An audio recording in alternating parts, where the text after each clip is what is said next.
I think this collection of lights would be better for visualization. Yes, I think it's fine for me. Yeah. Let's see.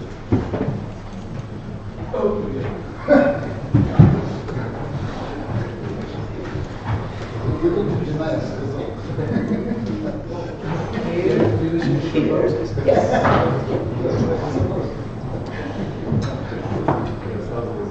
Okay. Here I try to visualize a brain tumor.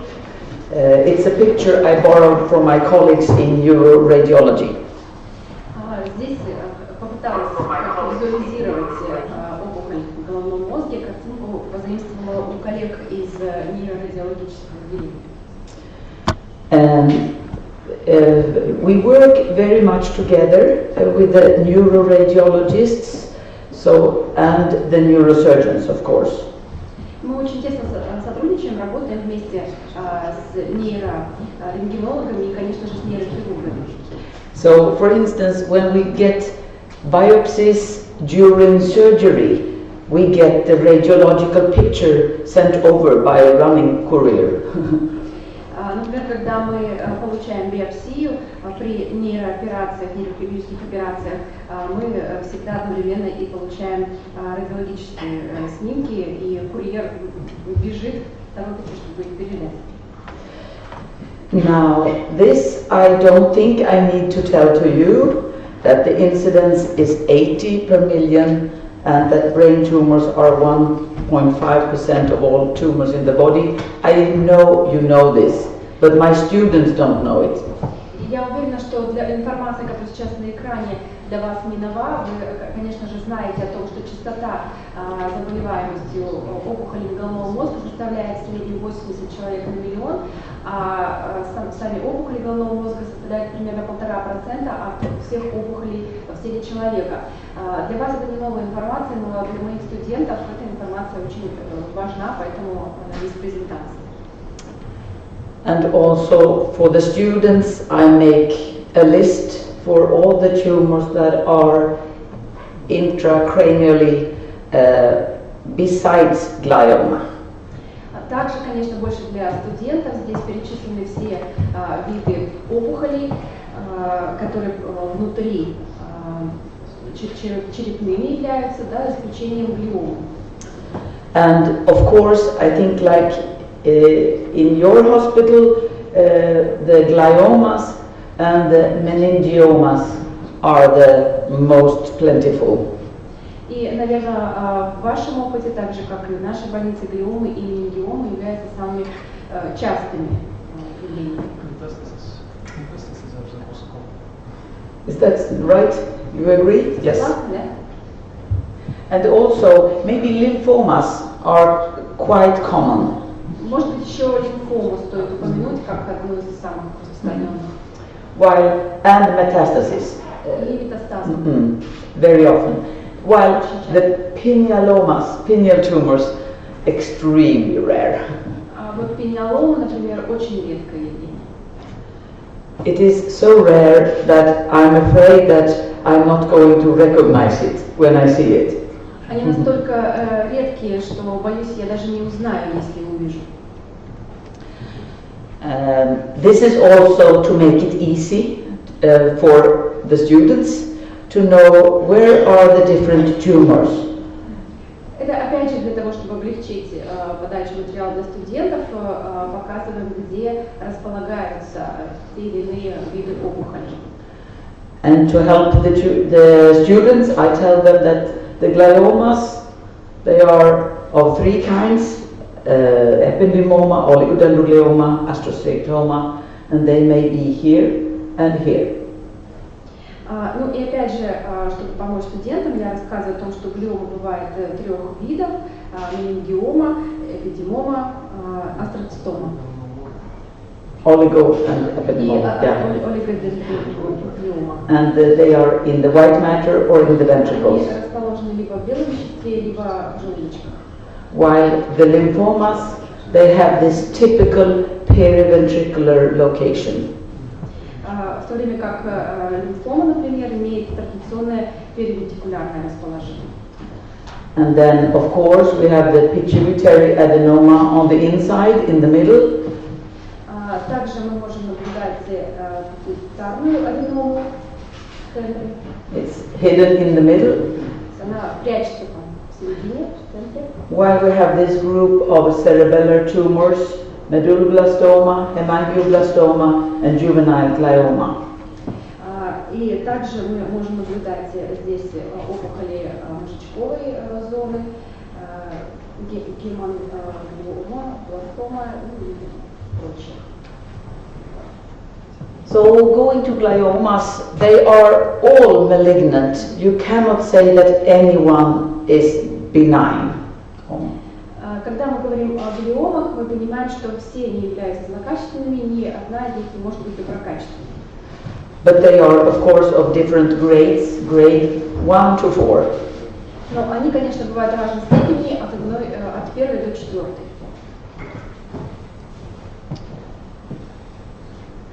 And this is a typical picture of a diffuse astrocytoma, grade 2. Это типичное изображение астроцитомы второй степени. You still see a lot of normal tissue around the tumor cells. There is normal tissue between. Вы можете видеть достаточно большое, все еще большое количество нормальной ткани вокруг опухолевых клеток. While going over to the oligodendroglioma, the typical one with what we call chicken wire, blood vessels, and calcifications. Здесь вы можете видеть олигодендроглиому второй степени с типичными проявлениями состояния сосудов в виде такой своего рода проволочной сетки и с кальцификацией. Now, oligodendrogliomas are said to be slightly kinder to the host. Говорят, что олигодендроглиома добрее расположена к своему хозяину, к своему носителю. But the oligodendroglioma has a tendency to creep up throughout the cortex to the surface and give epilepsy. Но у олигодендроглиомы есть такое свойство распространяться вперед, ближе к поверхности через кору и давать эпилепсию. And very often epilepsy is the first symptom. И зачастую эпилепсия это первый симптом. Particularly in oligodendroglioma. Конкретно вот в случае олигодендроглиомы. And now this is an illustration of ependymoma. Здесь представлена иллюстрация эпендимомы. It's actually back here, growing down. And we have the perivascular pseudo-rosettes. И мы наблюдаем периваскулярные псевдорозетки. And real ependymoma rosettes. И реальные розеточные структуры при эпендимоме. You would perhaps think that this is the real marker for ependymoma, but it's not. It's the pseudo-rosette that is the most stable marker for ependymoma. И можно подумать, предположить, что реальным маркером, настоящим маркером эпендимомы являются именно реальные розеткообразные структуры. Но в действительности настоящим маркером этого заболевания являются именно псевдорозетки. So if we go back to astrocytoma for a while, we see the change from astrocytoma grade 2 to astrocytoma grade 3, anaplastic type. Если мы сейчас вернемся немного к астроцитоме, здесь вы можете видеть переход от астроцитомы второй степени к третьей степени. And here suddenly there is no brain between the tumor cells. И здесь вы не видите мозга между клетками опухоли. Probably we could see, I can't see from here. Yes, there is a mitosis there. Но есть и метоз. There. And there. So this is grade 3 anaplastic. Это по типу анапластического. And if we turn to astrocytoma grade 4, we can call it glioblastoma. Теперь, если мы перейдем к астроцитоме 4 степени, мы можем называть ее глиобластома. And I seem to have lost one picture because this is still number 3 that happened yesterday. This is number 3, but this is a glioblastoma. Sorry. And it's called, before we said glioblastoma multiforme. Мы говорим глиобластома мультиформа. Yes, because of many forms of the cells. You may see this is one cell, this is one cell, and this is one cell. И такое название происходит из-за разных форм клеток, которые клетки принимают. Вы можете видеть разные формы здесь. And well, today we skip this word. We know it's multiforme, but it's glioblastoma. Но мы можем опустить это слово мультиформное, да, то есть мы понимаем, о чем идет речь, и просто употребляем термин глиобластома. And you can see these terrible tumor filling one hemisphere, still not killing the patient before it starts to go over on the other side. Здесь мы можем наблюдать вот эту опухоль, как она постепенно убивает пациента, но пока еще не убила, только одну половину, одно полушарие занимает, и совсем тяжелое состояние начинается, когда она распространяется уже на второе полушарие. So this was a case coming to autopsy that he had been operated on two times or 3 times, I can't remember. Это был один из случаев, по которому проводилось вскрытие. Пациент оперировали 2 или 3 раза, не помню точно. You can see the violet staining here. This is a missile staining, cressyl violet. And this violet staining means that all the nuclei are densely packed. Здесь использовано окрашивание крезил виолет, и оно показывает нам, что все ядра очень тесно расположены. This is a picture from this area where you can see tumor cells. They are sort of climbing over, following the vessels. И здесь на картинке вы можете видеть клетки опухолей, которые как бы вот забираются вверх по сосуду. So they climb. In Latin, it's called per continuitatem, but they don't put out metastasis generally. То есть эти клетки как будто бы забираются наверх, по-латински это называется периконтатум, если я правильно произношу, но они не дают метастаз. It's very rare with metastasis, as I think you agree with me. Метастазы в этом случае бывает крайне редко, я думаю, что вы согласитесь со мной. This is another case. I usually show this to students and young residents to remind them about how much tumor a brain can take before you die. Это изображение я часто показываю студентам и начинающим врачам, просто чтобы проиллюстрировать, сколько опухолей мозг может вместить, прежде чем пациент умирает. In this area, this is the myelin stain and the same cut.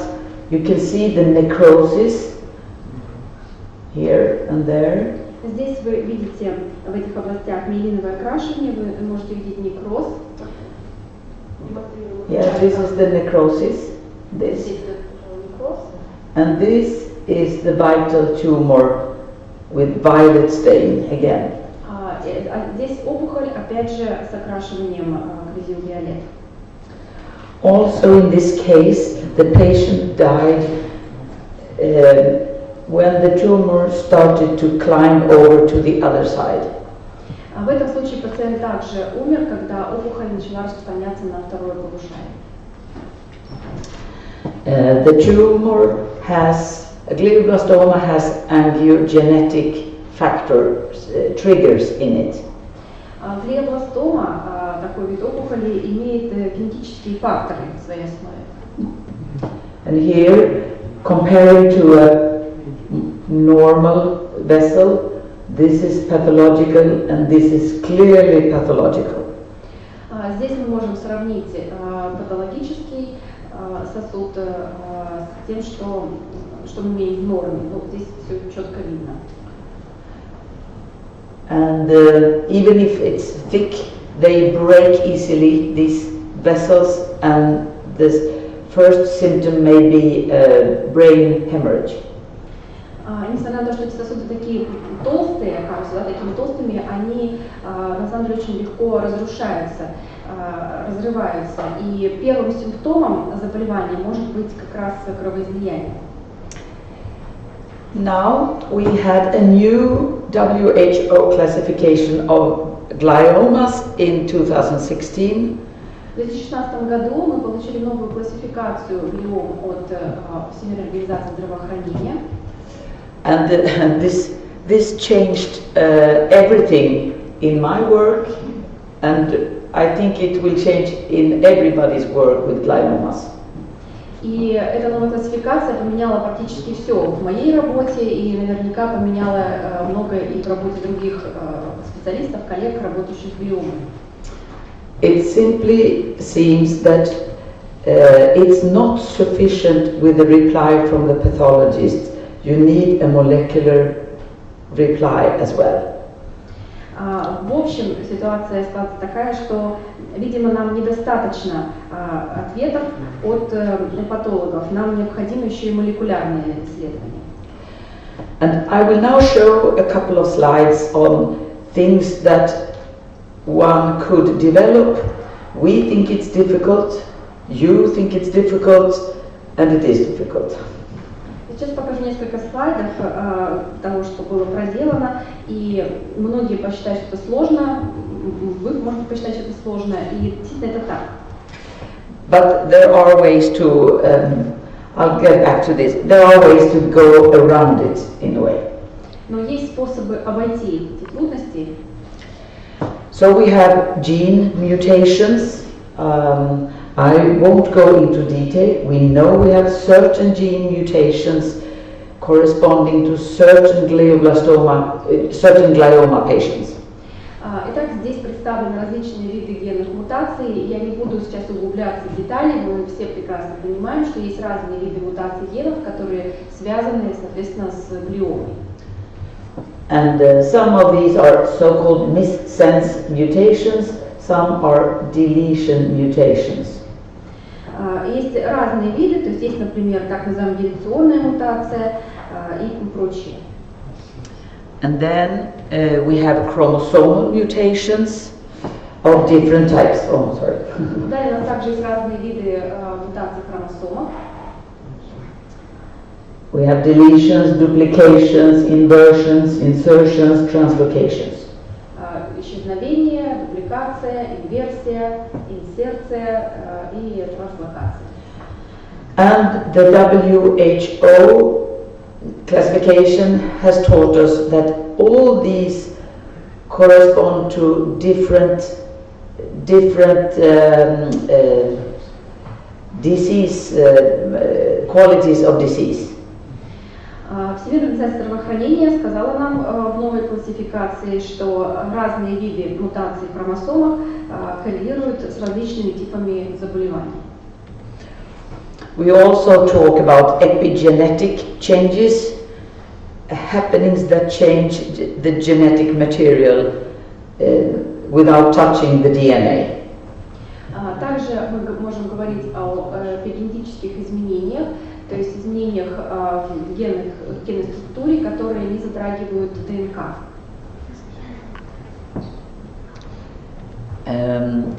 The most important mutation to look at is the IDH1 mutation. It's an enzyme called isocitrate dehydrogenase. Один очень важный вид мутации, на который стоит обратить внимание, это аббревиатура, которая по-английски называется IDH1, мы произносим это изоцитрат дегидрогеназа. You can see if you have the mutation, this is a survival curve, 60 months. Вы видите здесь кривую выживаемости пациента за период 60 месяцев. You can have the mutation or have no mutation, and you can see the different survival time, and this is the median time, 9 months and 24 months. Мы можем здесь наблюдать либо случай с мутацией, либо без мутации, и наблюдать различные, соответственно, время, период выживания пациента. Вы можете видеть, что среднее указано либо 9,9 месяца, либо 24 месяца. So if I was a patient, I would want to know, is it 9 months or 24 months for me to go? То есть, если, например, я была бы пациентом, я бы хотела знать, сколько времени у меня, 9 месяцев или 24 месяца.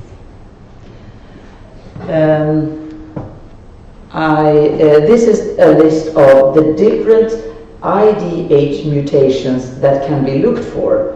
We look mostly for 1 and IDH2. Здесь представлен список разных мутаций по типу IDH, IDH1 или IDH2. And you can see that by far dominating is the IDH1 mutation. Вы видите, что доминирует все-таки мутация по типу IDH1. And IDH1 mutations we see in astrocytomas, oligodendrogliomas, and in glioblastomas. И в случае мутации по типу IDH1 мы будем наблюдать астроцитому, олигодендроглиому и глиобластому. This is a list made to distinguish between the mutation and no mutation in glioblastoma. Данный список позволяет дифференцировать глиобластому с мутацией IDH и без мутации. As you see here, this is the IDH mutation. It's also what we call secondary. Второй, третий даже, получается, столбик здесь показывает мутацию IDH, которую мы иначе называем вторичной. And this is the type of glioblastoma that we think develops from astrocytoma grade 2 and 3 and on. И мы считаем, что это такой вид глиобластомы, который развивается после астроцитомы второй и третьей степени.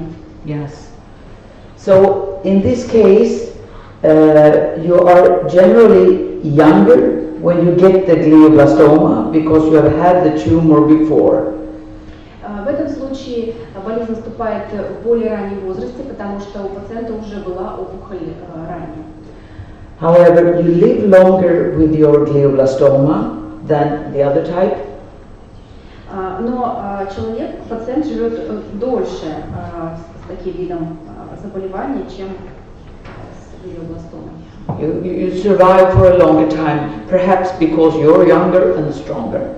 Возможно, потому что человек более молодой, и организм сильнее. While in the primary glioblastoma, or de novo, I don't know what you use, but we use all terms primary, de novo, or IDH wild type.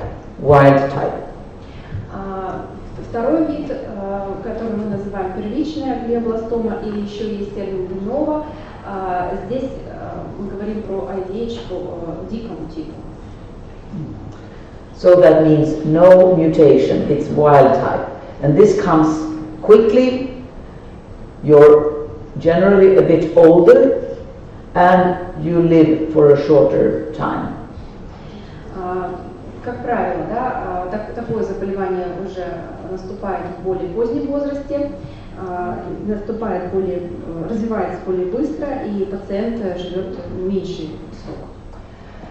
Now, if I cannot check if I have a mutation or not, I can use some pseudo markers, some surrogate markers. Если я не могу однозначно проверить, есть мутация или нет, я могу использовать некие псевдомаркеры, суррогатные маркеры. But these are stainings for which you need antibodies. Но это, они включают в себя окрашивания, для которых нужны антитела. And with these two antibodies, you can give a good answer before or without genetic testing. Но имея такие антитела, которые здесь представлены, вы можете дать достаточно уверенный ответ и до еще проведения генетической экспертизы.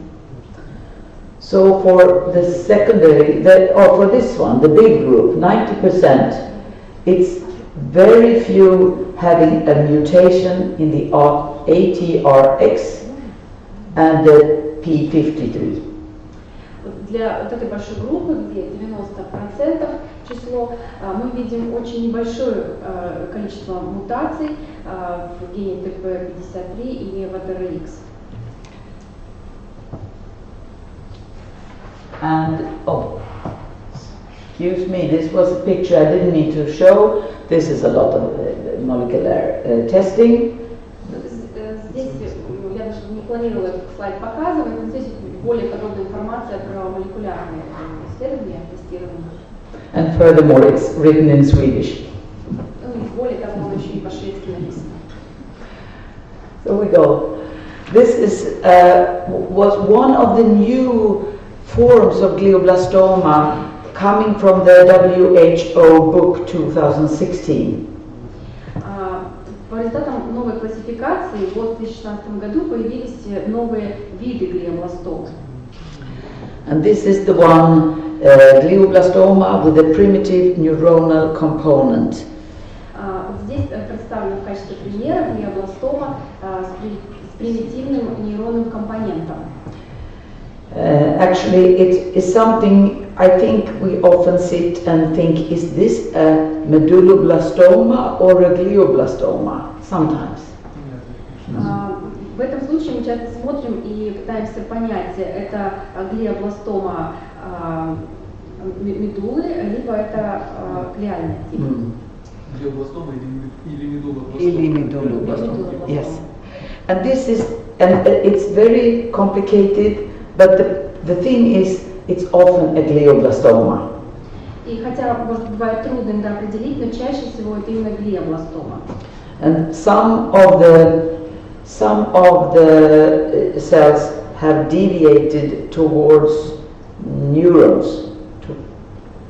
И некоторые клетки прошли процесс девиации, отклонения уже в сторону нейронов.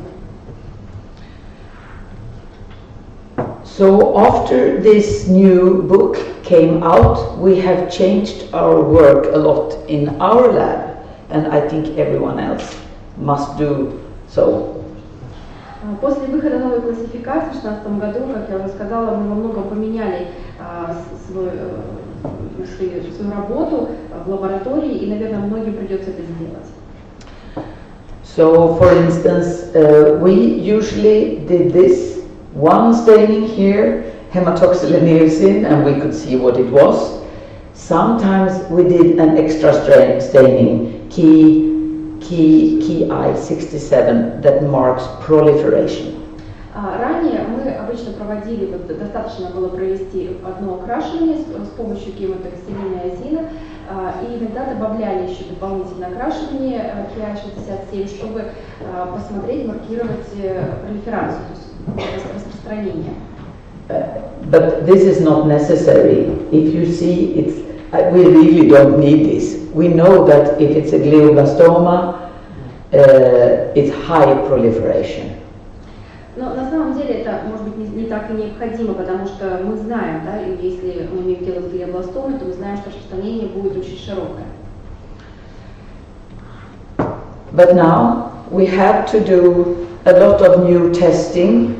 We are obliged to do this now. Но теперь нам приходится проводить достаточно много дополнительных тестирований, мы обязаны это делать. The mutations that we're talking about, they have different, we must look at them for different reasons. Мутации, о которых мы уже говорили сегодня, мы должны смотреть на них по разным причинам. And that is, one, to set the right diagnosis, the other is how to choose treatment. So, for instance, well, maybe. Первая из них – это постановка правильного диагноза, и вторая причина – это правильный подбор лечения. So the first one is actually to look at this, look for an IDH mutation. То есть первая наша задача – найти мутацию IDH. If I find no IDH1 mutation, I must think of other tumors. Если я не нахожу мутацию IDH1, значит, я должна искать другие виды опухоли. But if I think I have a glioblastoma in front of me, and I do this testing, 1p19q, and it's pathologic, then it's not a glioblastoma, it is an oligodendroglioma anaplastic. Different treatment. Если, например, я думаю, что у нас глиобластома, но не нахожу мутации IDH1, то мне нужно провести тест, который называется 1p19q, и в этом случае он показывает, что мы имеем дело с олигодендроглиомой, и лечение будет другое.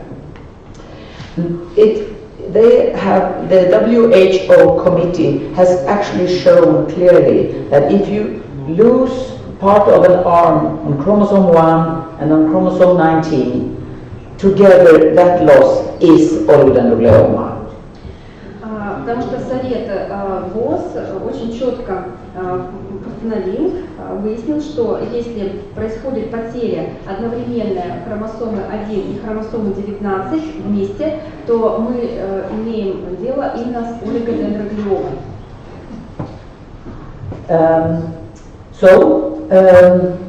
We must look at this because this has a lot to do, it is important for diagnosis.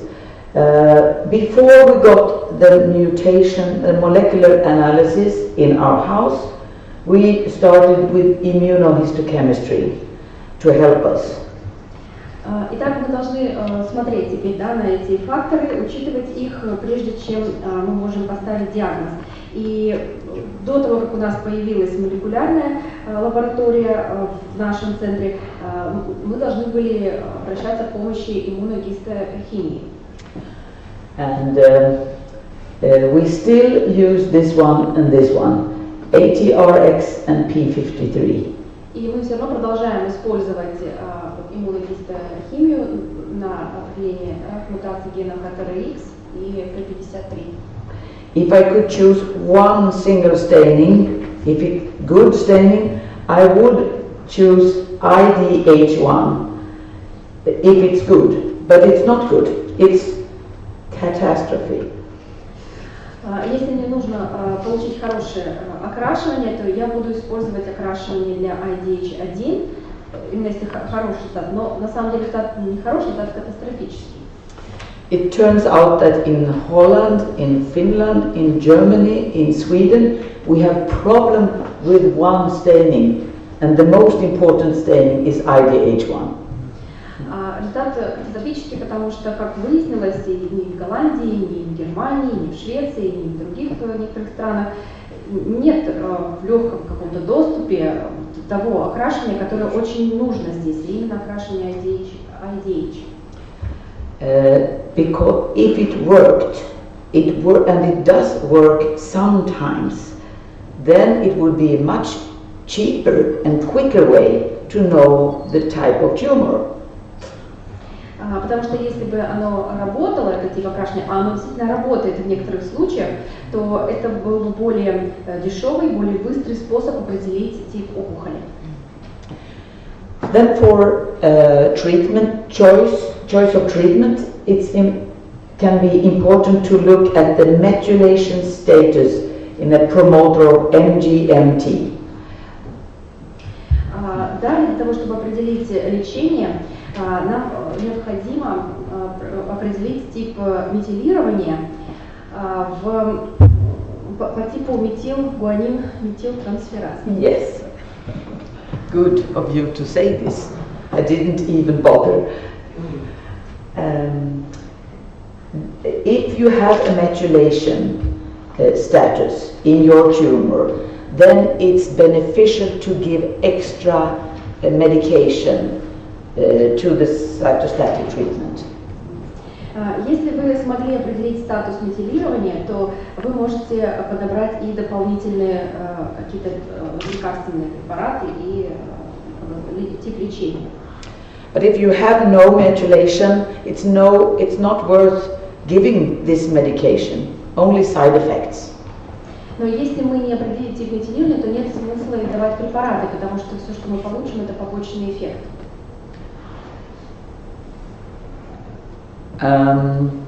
Yes, this is the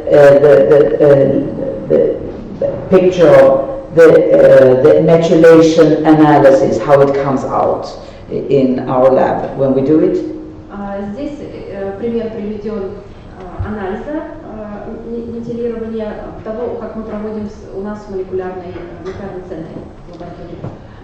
But from this we can see that most glioblastomas are methylated, and that means that it is beneficial to give them this extra drug. Здесь вы можете видеть, что большинство случаев глиобластомы с метилированием, и мы можем давать дополнительные лекарства. Okay, this is very small letters. I apologize for this. This is to show you that we have this on our walls to remember how to put the diagnosis.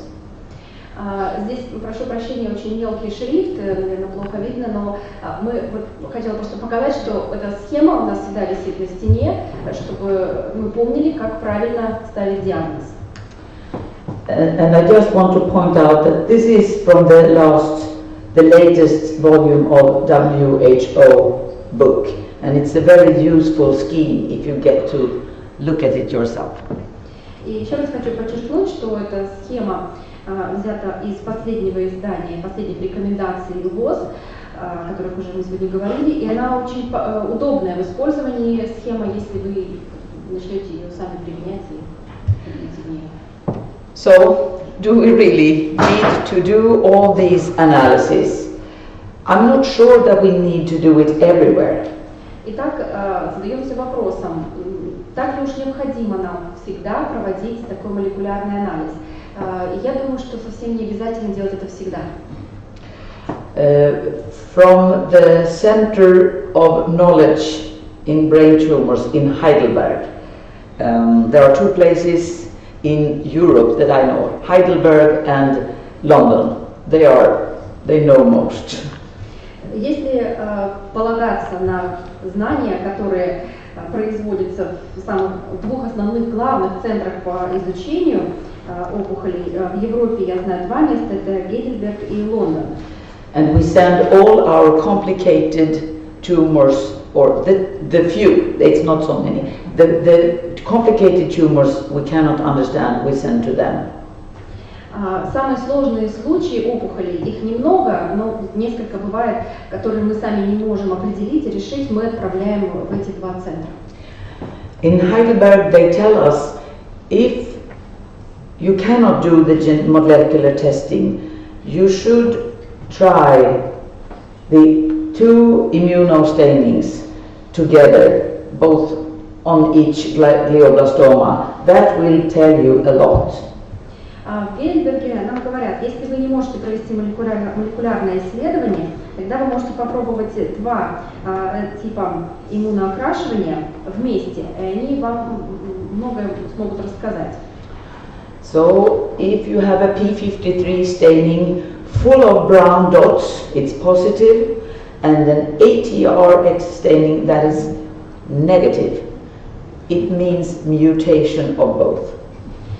Если, например, вы используете окрашивание P53, вы получаете большое количество таких коричневых точек, то результат положительный. Если вы используете окрашивание от RX и отрицательный результат получаете, то и в том и в другом случае мы можем говорить о мутациях. But this does require immunohistochemistry, and I think in a few years this will be the demand from every oncology clinic. I'm not sure, but I think so. Но в любом случае это требует, конечно, использования иммуногистохимии. И я думаю, что через несколько лет это будет уже обязательное требование от любого онкологического центра. And again, this is the reason for this is that you may have so much help from these two stainings that you actually can go on with your treatment. И опять же, да, чтобы подчеркнуть важность того, что вы можете очень многое узнать из этих двух видов окрашивания и продолжать дальше определять лечение. And also, if I go back, if you excuse me here, if you remember that most of the glioblastomas are methylated, you can keep that in mind, and it's perhaps not necessary to test it in everyone. И еще раз прошу прощения, что возвращаюсь, но хочу еще раз подчеркнуть, что в большинстве случаев глиобластома сопровождается метилированием, поэтому нет необходимости проводить тест в каждом случае. So I mean, for all this genetic testing, it may come about that in a few years everyone will do the TP, the P53 staining and the ATRX staining. I think so, and I think this will be a demand, but perhaps it's in 10 years, I don't know. И говоря вот в целом о генетических тестированиях, еще раз хочу высказать свое предположение, что через несколько лет окрашивание, иммуноокрашивание по ТП-53 и АТРХ будет, наверное, требованием. Я не знаю, как быстро это произойдет, может быть, лет через 10. Yes. Now I had a little case, it's unusual case, a tumor case from a boy who was 12 years old when he had this ependymoma grade 3 in the right frontal lobe. Хочу рассказать небольшой кейс, показать. Это случай опухоли у мальчика 12 лет, у которого была обнаружена эпендимома третьей степени. And we went closer, we could see it was clearly fibrillar and with perivascular pseudo-rosettes. Если мы посмотрим внимательно, то мы увидим, что она однозначно была фибриллярная, и мы увидим здесь также псевдорозеточная структура. There is a clear cell component, I'll show in the next slide, but also a necrosis. На следующем слайде мы еще увидим здесь клеточные компоненты, и я вам покажу их еще раз. And here, close to the necrosis, you can see a dense cell population with a clear cell component. Здесь вы можете видеть некроз с очень плотной популяцией клеток. For a moment, at one point, we got a small biopsy with only this part, and then we said, oh, maybe it's an oligodendroglioma. Вначале мы получили только небольшой участок для биопсии, который показывали сейчас, и подумали, что, может быть, это олигодендроглиома. But we also saw the perivascular pseudo-rosettes, and we actually did this staining with GFAP, gliofibrillary acidic protein. Но мы также обратили внимание на периваскулярные псевдорозетки и провели окрашивание GFAP. And it is like GFAP is always very strong in ependymomas, but not in oligos. И окрашивание GFAP очень ярко проявляется при эпендимоме, но не при олигодендроглиоме. So this is a help, but again, it's not always necessary, but it is a help. Опять же, да, это помогает, хотя не всегда является обязательным, но может помочь. So during a couple of years later, 3 years later, the tumor came back at the same place, growing very quickly. 3 года спустя опухоль вернулась в том же самом участке и разрасталась очень быстро. And this is of course very problematic in a young boy, that the brain tumor grew in 1 month. Конечно, это была очень тяжелая ситуация для мальчика, потому что опухоль разрослась в течение месяца. And we are very anxious to see that we have the right diagnosis, so we looked for pseudorosettes. И, конечно, нам очень хотелось понять, убедиться, что мы поставили правильный диагноз, поэтому мы стали искать псевдорозетки. And we found no pseudorosettes this time and no real clear cell components. Но в этот раз мы не нашли ни явно псевдорозеток, ни каких-то очевидных клеточных компонентов. Yes, this is just a closer magnification. Еще раз большее увеличение микроскопа. I actually think it is a bit of a clear cell component anyway, but На самом деле, я думаю, что здесь все-таки есть клеточные компоненты. GFAP, last time the same patient, it was very strong. This is not so strong anymore. GFAP был достаточно таким хорошим показателем в первом случае, сейчас он уже не так много нам дал.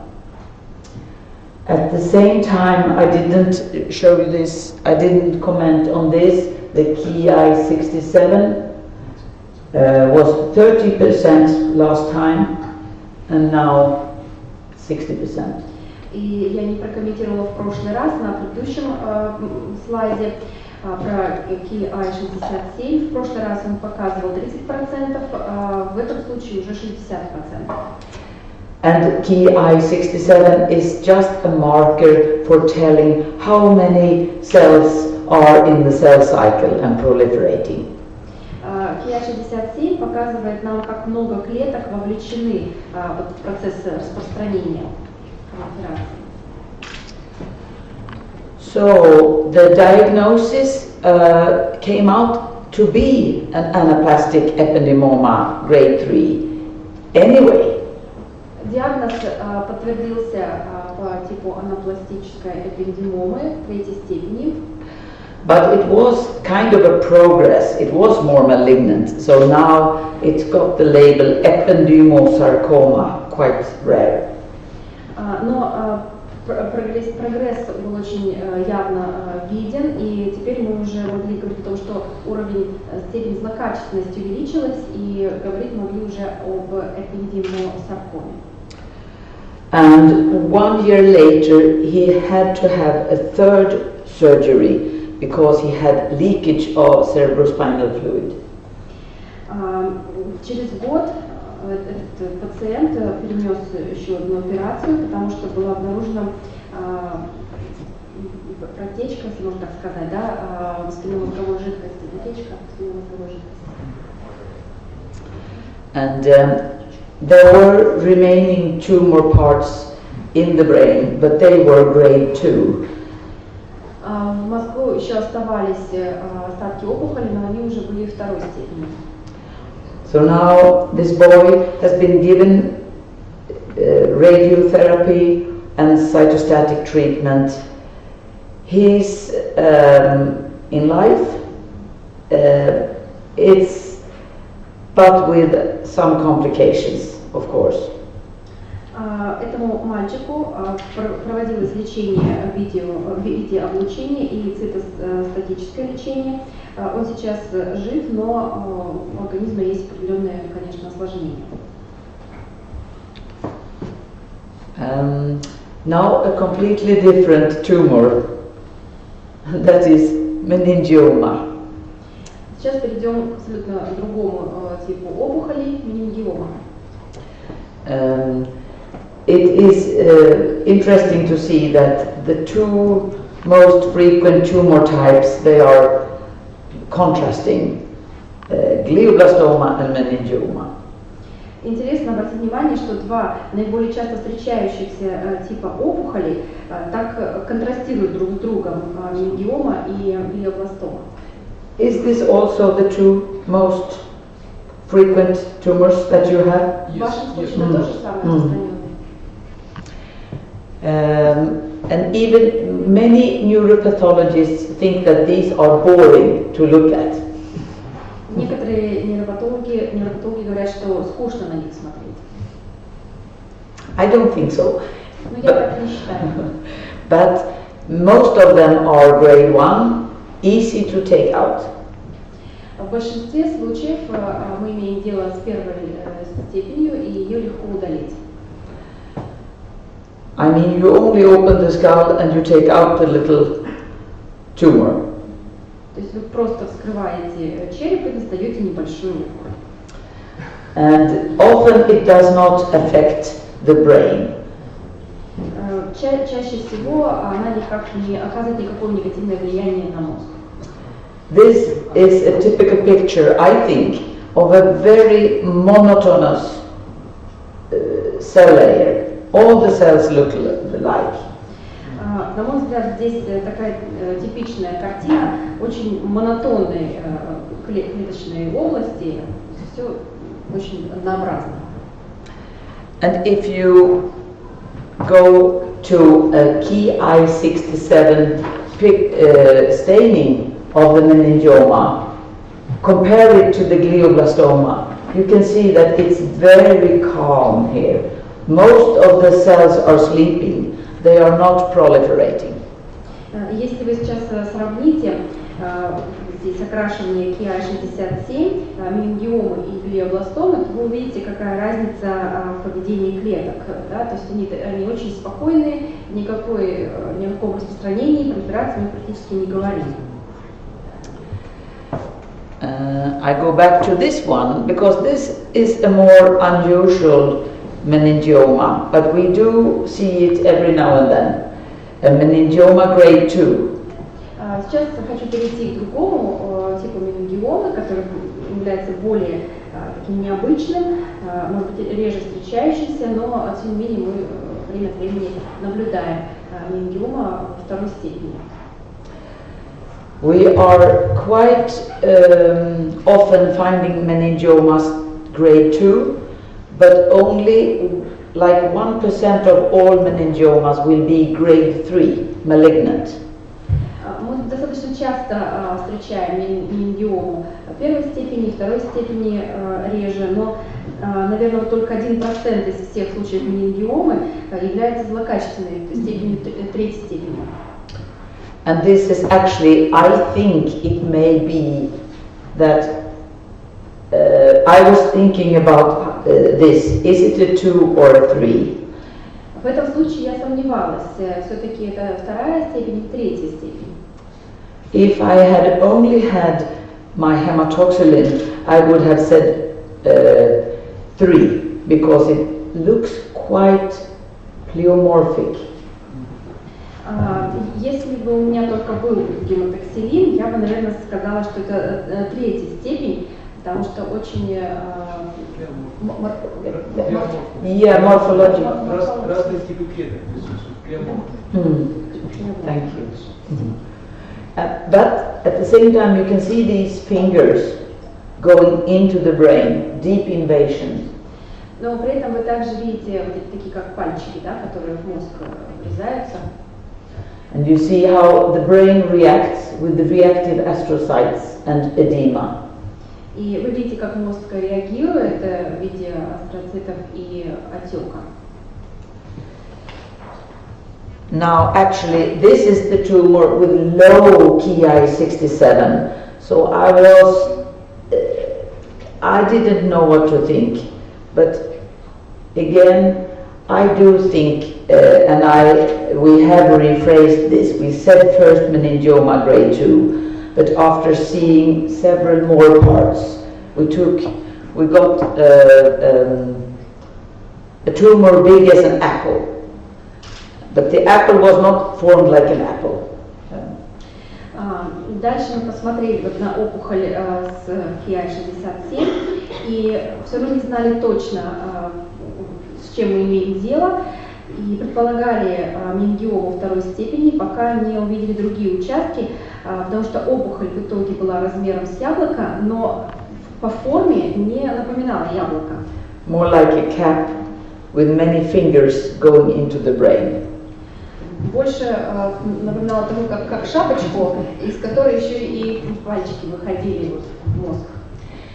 So sometimes one must not believe the stainings.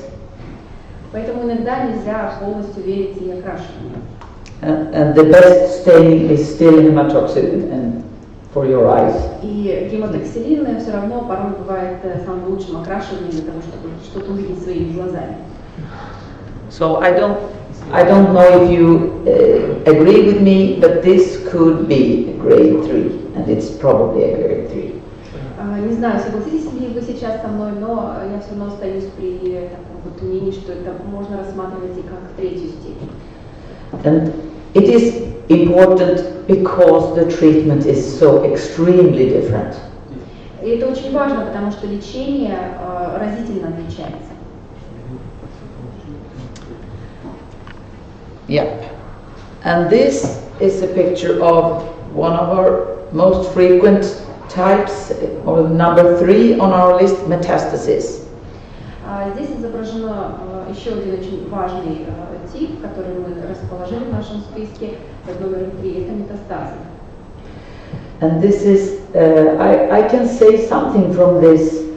You see, in spite of tumor being everywhere, it seems very calm, nothing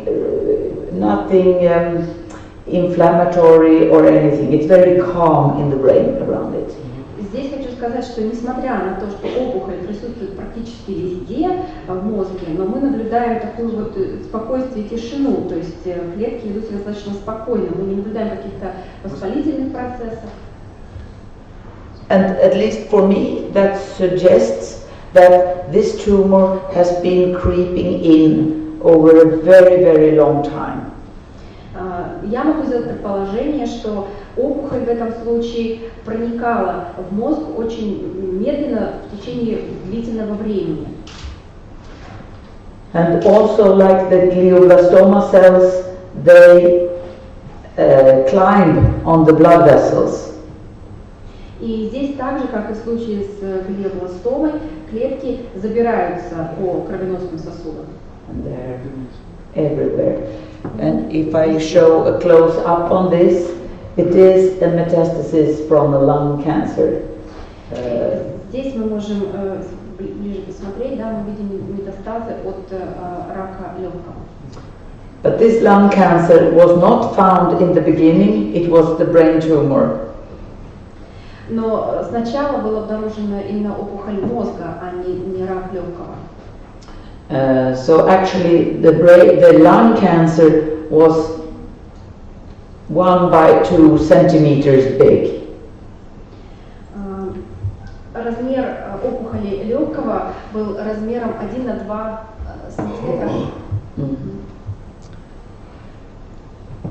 I think, yes, I have come to the end of my slides here. I wonder if you have anything to ask or comment. Ну, вот сейчас я подошла уже к завершению этой группы слайдов, и если есть какие-то вопросы или комментарии. Of course, yes. Thank you very much for your excellent presentation. I was enjoyed by your lecture, and I think all the audience did so. I have several questions on your presentation. First of all, do you perform molecular biological testing to all patients with glioblastomas? Just a notion. For example, if a patient is 70 years old and we know that there were no astrocytomas previously. Is it necessary, especially when we think that this patient is not a candidate for even surgery? I agree on this. It's a lot of ethical, moralical things to think about, and I'm not so happy about the quick change myself. I know what you mean. But then again, we are obliged. The oncology clinic, they say you must, and Sweden, it's a national must. So we have to do it. No,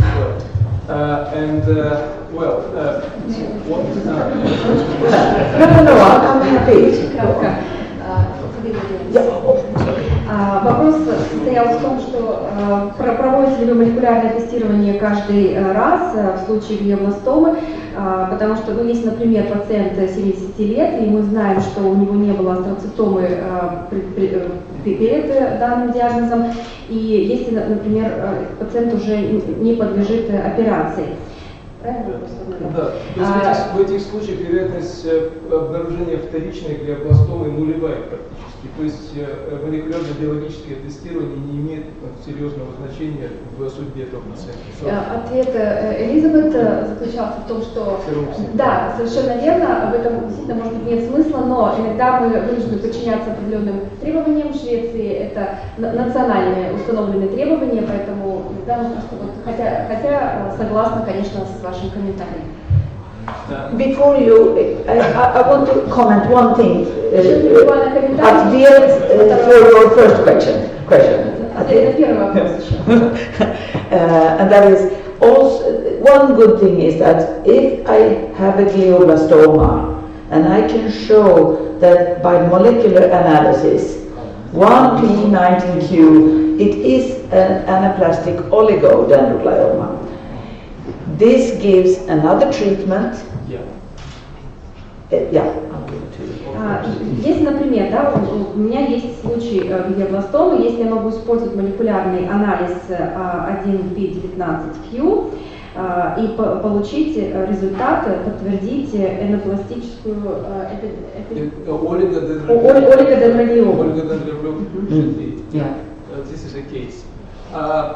But I was asking about the specific situation when the patient is in a poor condition. Then a biopsy will or can deteriorate this patient further. Oh yes, if you mean before surgery, yes, I was talking about biopsy. Is it necessary when the patient with the glioblastoma I know what you mean now. Да, то есть я хотела уточнить все-таки именно стоит ли проводить биопсию у пациента в очень тяжелом состоянии, не приведет ли в случае глиобластомы, не приведет ли это к усиленному резкому ухудшению состояния? Это второй вопрос на самом деле. It is another question. It's not the same. Yes, I know, and I understand what you mean. I mean that for us, it's the oncology department. They have made the decision, no treatment without pathological anatomical diagnosis. Но в нашем случае онкологическое отделение здесь принимает решение, и решение таково, что лечение не будет назначаться без патологоанатомического исследования. But also no decision, also decision not to treat requires biopsy. Но, опять же, принятие решения о том, что лечения не будет, также требует биопсии. What is the percentage of morphological verification of gliomas in your country? Do you know? No, I don't know. I think it's very high. In Arkhangelsky it is about 70%. Вопрос о том, как знает ли здесь этот процент морфологической дифференциации глиобластомы, к сожалению, нет. В Архангельске 70%. 70%. Yeah. Because it's very poor category of patients. And my final question, if I'm not boring. No. To my knowledge, there is no molecular predictors for choosing treatment in glioblastoma. We choose the same treatment without relation to a molecular biologic type of glioblastoma. You mentioned that molecular biologic analysis may change treatment in glioblastoma. Of course, oligodendroglioma is another diagnosis. What do you change? What do the Swedish oncologists change in their treatment when, for example, they found hypermethylation of MGMT or another mutations? Вопрос касается того, что... Можно я по-русски просто скажу? Дело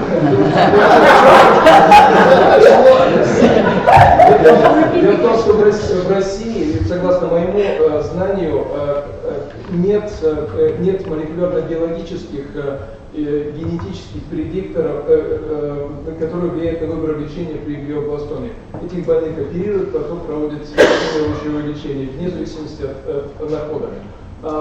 Уважаемый лектор несколько раз говорил о том, что это может изменить лечение. Поэтому я спросил, как в Швеции подходит к этому делу. Спасибо. Thank you. Yes, and I must say to a high degree, I do sympathize with your ideas. Во многом хочу сказать, что во многом поддерживаю, разделяю ваши мысли. And it's true, I put this up again, I think this is the only thing... It's prognostic. Yeah, this is treatment driving. If you are methylated. It's not treatment driving, it's just prognostic. In the absence of methylation of MGMT, the prognosis is worse comparatively to the presence of this mutation. Because of DNA restoration, it doesn't go on in these cases. Can you say this? Нужно сказать, что это, конечно, верно, да, но то, что мы видим, это только прогноз, это не определяет лечение, потому что если нет метилирования ДНК, то мы не можем... Да, в случае, если молчит этот участок ДНК, который отвечает за работу гена MGMT, соответственно, восстановление повреждений ДНК не происходит и более выраженный эффект противоопухолевой химиотерапии, лучевой терапии. Но это никак не влияет на лечение, на выбор лечения. I can agree also, but it is actually the only thing that makes us choose different treatments. So we do not give Temodal, as we call it, as extra cytostatic drug if it's a non-methylator. And this is because of the side effects. So it actually changes the therapy for us. But it's only in like 10%. So you are giving temozolomid only to those who have a methylation of MGMT? Yes. Okay. Давайте перейдем тогда. Со мной согласились, но в Швеции, оказывается, дают темозоломид только тем пациентам в послеоперационном периоде, когда проводится химиолучевое лечение, только тем пациентам, у которых есть метилирование гена MGMT. В России это делают все, без выбора. This is a difference. Yes, I think so. Yes. Потому что, there is evidence that the chemoradiation with temozolomid is effective comparatively to the radiation alone, even in the cases of the absence of hypermethylation of MGMT. So we give temozolomid to all the patients. Существует. Да, значит, я сказал, что существует доказательства из исследований, в которых даже те пациенты, у которых не метилировано GMT, у них выживаемость выше в случае химиолучевой терапии по сравнению с только лучевой терапией. Поэтому мы всем даем. And I would like to say,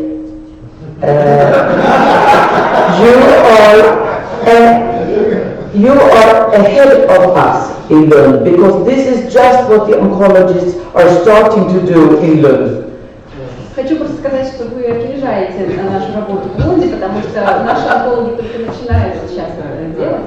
Thank you very much for this answer. I think it is not true. It is true. It is true. Это правда. Yes. Yes. Actually, last month we got the. I realized that they read our reports, but they give Temodal extra treatment anyway. Буквально в прошлом месяце я заметила, что действительно онкологи читают наш отчет, но все равно дают Темодал в любом случае. Sorry for my questions and. Why? Thank you. I like them. Позвольте представить Михаил Юрьевич Франков, профессор, заведующий кафедрой лучевой диагностики и лучевой терапии и сам радиотерапевт. Fantastic, and thank you very much. So, anyone else who wants to comment? If you dare, after Professor.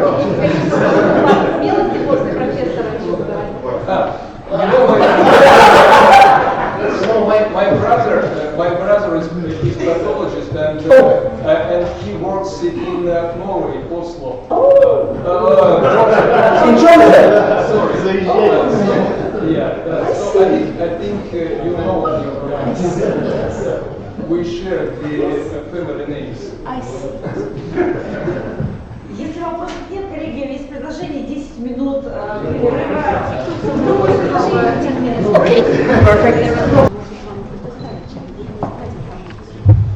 Уважаемые коллеги, продолжаем нашу работу.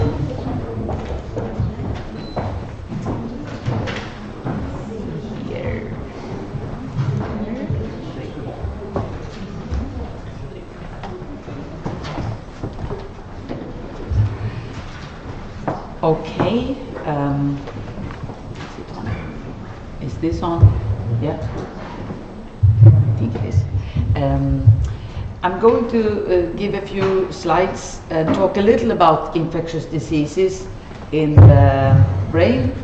There it is. Now I can stop screaming. I'm going to talk a little about the infectious diseases in the brain, a short one. Over in the lab, I was demonstrating a case that I brought with me of herpes encephalitis, but here I don't have any pictures of that, but I will show some other pictures. Сейчас я бы хотела продолжить несколькими слайдами, посвященными инфекциям головного мозга. В лаборатории сегодня в начале дня я показывала пример, случай заболевания герпесным энцефалитом. Но вот сейчас у меня сейчас у меня нет этих изображений, но я покажу вам другие. And you may excuse some of these pictures are prepared for my students, medical students in Sweden, but since we have students here, that's good. If you other excuse. Некоторые слайды здесь подготовлены специально для студентов, но так как у нас студенты тоже присутствуют в аудитории, я думаю, что это хорошо, а остальные коллеги простят здесь некоторые слайды нам. But basically, these four are important items for us. And the last one, especially since we work in a center where we treat a lot of cancer, we get a lot of opportunistic infections. И вот данные 4 вида, которые здесь перечислены, вирусы, бактерии, прионы, Они нам очень важны, интересны, особенно четвертая категория, потому что наш центр получает очень много случаев именно раковых опухолей. Это так называемые условно-патогенные микробы. So among the viruses, these are among the most important ones. The enteroviruses now are on number 1 place when it comes to meningitis. Если говорить о вирусах, то здесь мы на первом месте расположен энтеровирус, который сейчас занимает вот самые такие высокие позиции и приводит к менингиту. While mumps is the, you know the name? What is it called? Parotis virus. This disease. Эндемический паротит. Эндемический паротит. Thank you. This was previously number 1, but that was before vaccination era. Раньше этот вирус находился на первом месте, но это было до того, как ввели вакцинацию. And then, of course, we have the herpes going for the meninges at many times, and then for the brain at other times. Далее у нас идет герпес, который также поражает головной мозг. Then Coxsackie and influenza viruses are pretty common.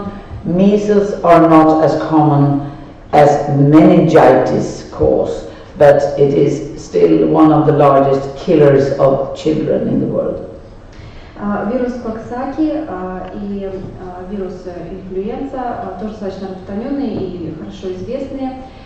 Последний здесь корь, хотя он уже не представляет такую большую проблему, но для детей в мире все равно остается достаточно серьезным вирусом. And you know that viral meningitis may be serious, may be moderate, and may be mild. It may even pass without being noticed. Вы, возможно, знаете, что вирусный менингит может принимать разные формы, да, разной степени тяжести, от очень такой легкой формы до очень серьезно тяжелой. И если он протекает в легкой форме, то может остаться даже незамеченным.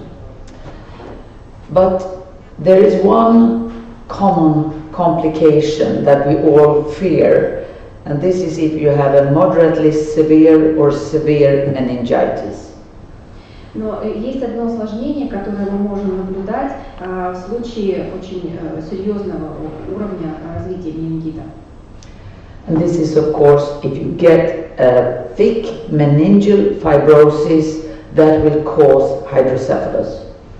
В случае, если у нас очень толстый, плотный менингиальный фиброз, который ведет к гидроцефалии.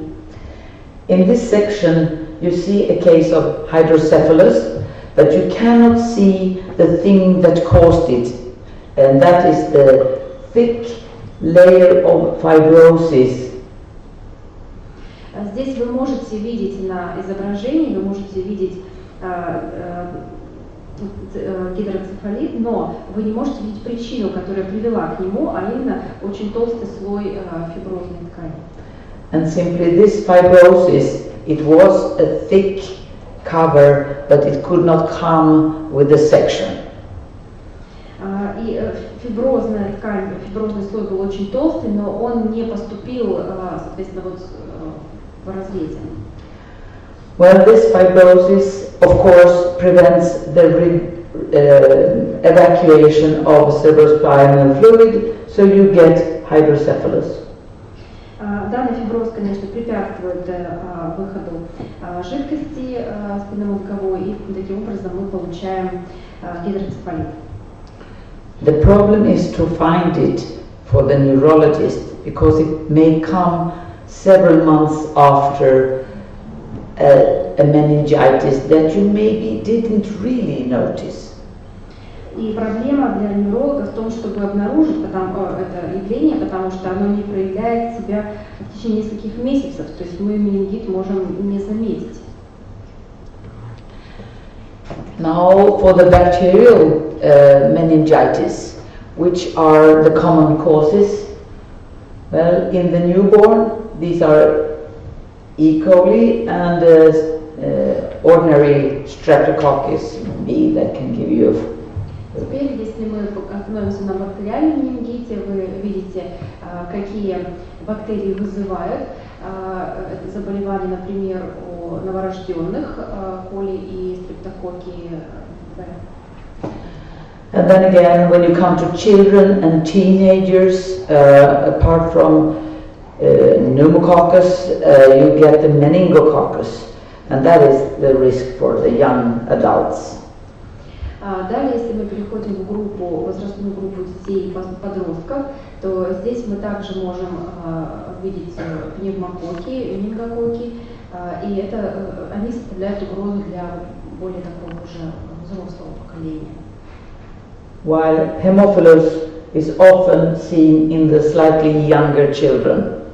Хотя гемофильная инфекция больше наблюдается именно в детском возрасте. And after this period in the older adults, with pneumococcus and meningococcus being the cause, следующая группа взрослые люди, пневмококки и менингококки здесь перечислены. we come to the last group, and that is everyone who has had a surgery around the central nervous system, and they are always at risk of having Staphylococcus or Enterococcus. И следующая четвертая группа здесь включает всех пациентов, кто перенес какое-то оперативное вмешательство на центральной нервной системе. Все они попадают в группу риска при получении бактериальной инфекции через стафилококки и энтерококки.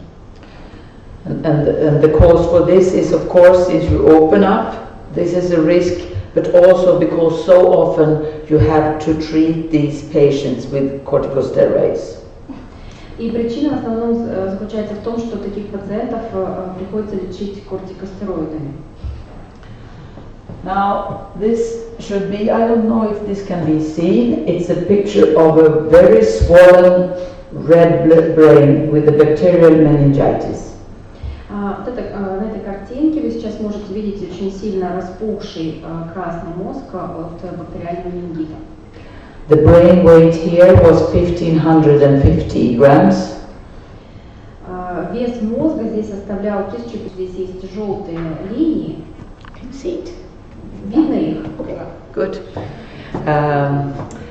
Because I see it here. Потому что мне экрана видно эти желтые линии. Anyway, if you go closer here in the microscope, you will see a meningeal vessel full of neutrophils. Но если вы посмотрите ближе, то в микроскоп, то вы увидите вот эти менингиальные сосуды, наполненные нейропилями. It's better to see it on a close-up. You can see that these are polymorphic leukocytes. При более приближенном рассмотрении мы можем увидеть полиморфные лейкоциты. But you can also see on the picture before that after meningitis comes the cells and the bacteria are climbing over to the brain, so it becomes an encephalitis. Далее вы можете видеть, что после менингита клетки как бы вот забираются вверх, да, в мозг, и это ведет к энцефалиту. And again, looking at this brain, one may understand how difficult it must be to start to treat a patient. If you suspect meningitis, you try to get antibiotics into the bloodstream. И глядя на этот мозг, вы, наверное, можете понимать, представить, насколько сложно начать лечение такого пациента, потому что если мы подозреваем менингит, мы начинаем лечение антибиотиками, которые поступают в кровеносные сосуды. But the problem is, the vessels are full of garbage, of leukocytes, and the brain is extremely swollen, so the vessels will not open up. Но проблема в том, что сосуды, они все заполнены, грубо говоря, мусором лейкоцитов, и мозг настолько распухший, что сосуды просто не пропускают эти вещества. And I guess that's why we are often too late with treatment in bacterial meningitis. И поэтому очень часто мы слишком поздно приступаем к лечению бактериального менингита. Now over to Creutzfeldt-Jakob's disease. Сейчас перейдем, очень кратко посмотрим еще заболевание Кройцфельда-Якоба. I don't know if you encounter this disease, if you have encountered it. Anyone who has come close to a Creutzfeldt-Jakob? Я не знаю, насколько в аудитории встречались, кто-то сталкивался с таким заболеванием. It is a difficult and mysterious disease. Это очень сложное, загадочное заболевание. And it belongs to this deadly disease of neurodegeneration. It's not called contagious, it's transmissible. Это очень сложное заболевание из разряда нейродегенеративных, но его называют не заразным, а называют трансмиссивным. And it is the same family as was always looked for in England, the mad cow disease. Это то же самое заболевание из той же группы, которое в Англии в свое время обнаружили как коровье бешенство. Have you heard about it? Слышали о таком заболевании? So we have a very strict program in Sweden to take care of Creutzfeldt-Jakob and always to check for mad cow disease. В Швеции существует очень строгая требование, строгая процедура лечения и проверки на наличие коровьего бешенства. And Creutzfeldt-Jakob is the most frequent form of disease within the transmissible diseases, and it has 3 forms. Заболевание Кройцфельда-Якоба является одной из самых частых проявлений в группе трансмиссивных заболеваний и имеет 3 формы. So it can be hereditary, inherited from a mother to child, or transferred through corneal transplantation, or sporadic. Он может приобретаться, генетически наследоваться организмом от матери к ребенку, может передаваться в процессе трансплантации органов и может просто спорадически проявиться. Most often it is sporadic. It's due to a spontaneous mutation on chromosome 20. Спорадически он проявляется гораздо чаще, чем в других случаях, и происходит это по причине спонтанной мутации в хромосоме 20. And this it's a synaptic protein that is conformed, and made insoluble. Это синтетический протеин, который переходит в стадию нерастворимого белка. And this is a small protein of 10 nanometers sitting on the synaptic membrane. Это очень маленький белок размером 10 нанометров, и он находится на синапсе. And this change in protein spreads from cell to cell. И вот это изменение белка распространяется от одной клетки к другой. It is like this cartoon.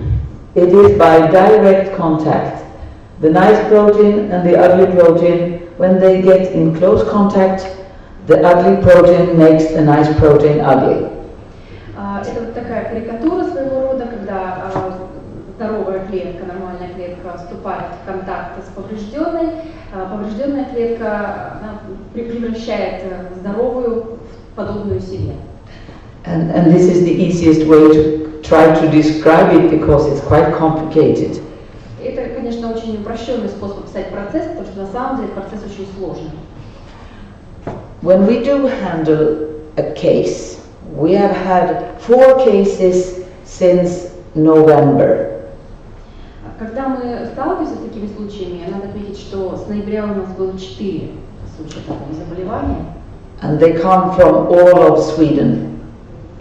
И пациенты со всех концов Швеции поступают. If we have a car coming with a suspected Creutzfeldt-Jakob case, it must come in a body bag, astronaut bag or what we call it. Если к нам поступает пациент с подозрением на заболевание Крeutzfeldt-Jakoba,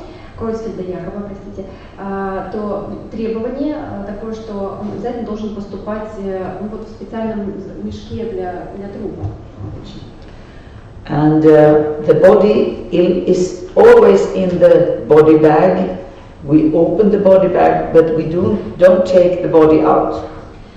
То есть мы открываем, конечно, мешок, но мы не вынимаем тело человека из этого мешка. And there is no autopsy performed, only the brain is taken out. Не производится вскрытие всего тела, только мозг достается. And we do everything in a very separate laboratory. Вся работа проводится в отдельно выделенной для этого лаборатории, в отдельном помещении. And this is what it looked like in 1990. Так это все выглядело в 90-м году. We had a little cap and gloves and things on our shoes. Что у нас специальная накидка, перчатки и обязательно обувь закрыта. I think there are some shoe covers there. Yes. Да, есть. And this is 2015. А это 2015. We look like Teletubbies.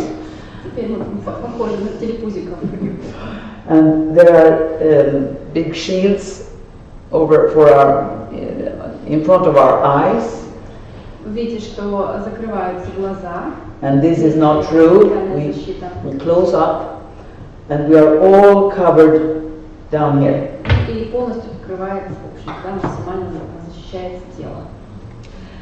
So we have the brain and we directly take 7-8 pieces. Итак, мы берем мозг и сразу же забираем от 7 до 8 участков. We must take 7 or 8 pieces because if we take 3, only 3 or 4, we may miss the whole diagnosis. И мы должны брать именно 7-8 срезов, потому что если мы возьмем только 3 или 4, мы можем упустить заболевание, можем его не увидеть. And this is because the disease is like infection. It hits there or there or there. You never know where it is. Потому что болезнь, так как она инфекционная, мы никогда не можем точно сказать, где она себя проявит. Она может распространиться на разные области. And in Sweden, this is a very strict regulation about Creutzfeldt-Jakob. If you have a suspicion of Creutzfeldt, you must do neuropathology. И в Швеции очень строгие правила относительно этого заболевания. То есть, если появляется подозрение на Creutzfeldt-Jakob, то обязательно необходимо нейропатологическое исследование. And these are among the microscopic findings. I'll show a larger picture soon. Здесь то, что мы можем видеть при микроскопическом исследовании, и я покажу более детальную картинку позже. You can see the spongiosis or large vacuoles in groups. Вы можете видеть здесь спонгиоз или такие большие вакуолы. And here you have the small nerve cells, like small raisins in the corner. И вы также можете видеть нервные клетки. Они такие, как изюминки такие, да, вот здесь. Here. And then they die and they disappear. И постепенно они отмирают и исчезают. Here on a slightly larger scale you may see the same vacuoles and you may see the reactive astrocytes, the glioses.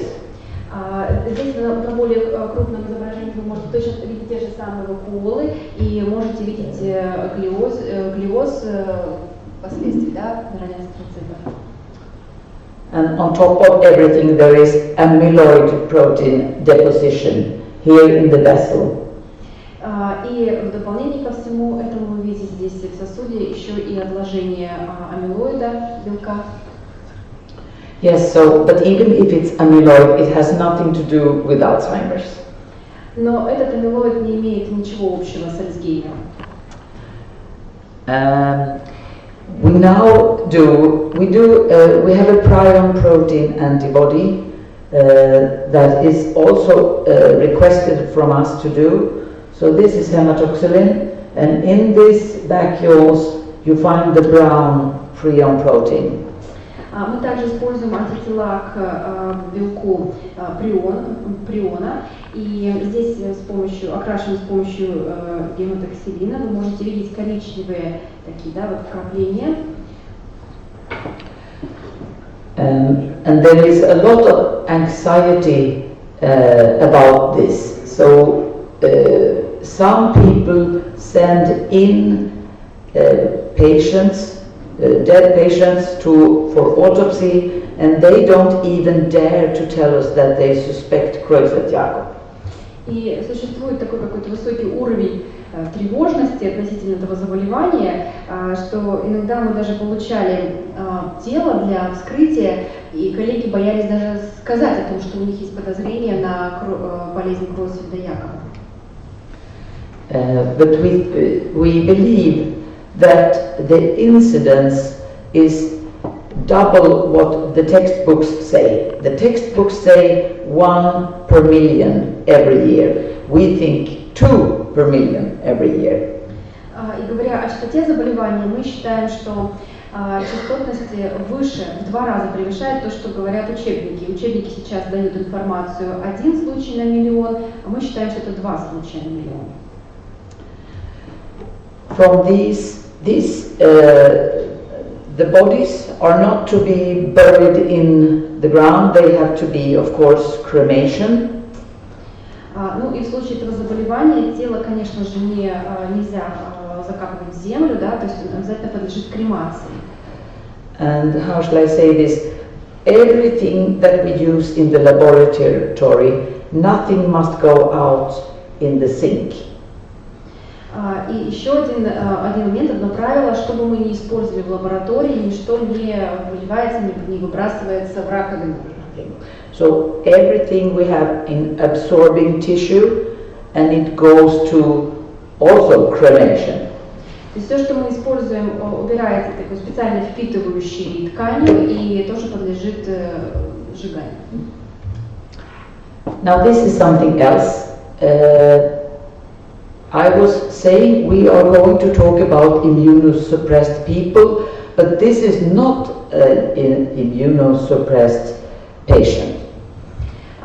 Еще один случай, я до этого говорила, что мы будем смотреть на случаи с пациентами, которые иммуносупрессивное лечение проходили, но это случай, который не связан никак с иммуносупрессией.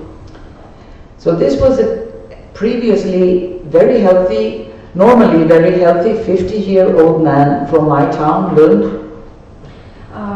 Данный случай – это человек, который был вполне здоров до, соответственно, этого случая и в возрасте 50 лет. Он проживал в городе Лунд, в моем городе.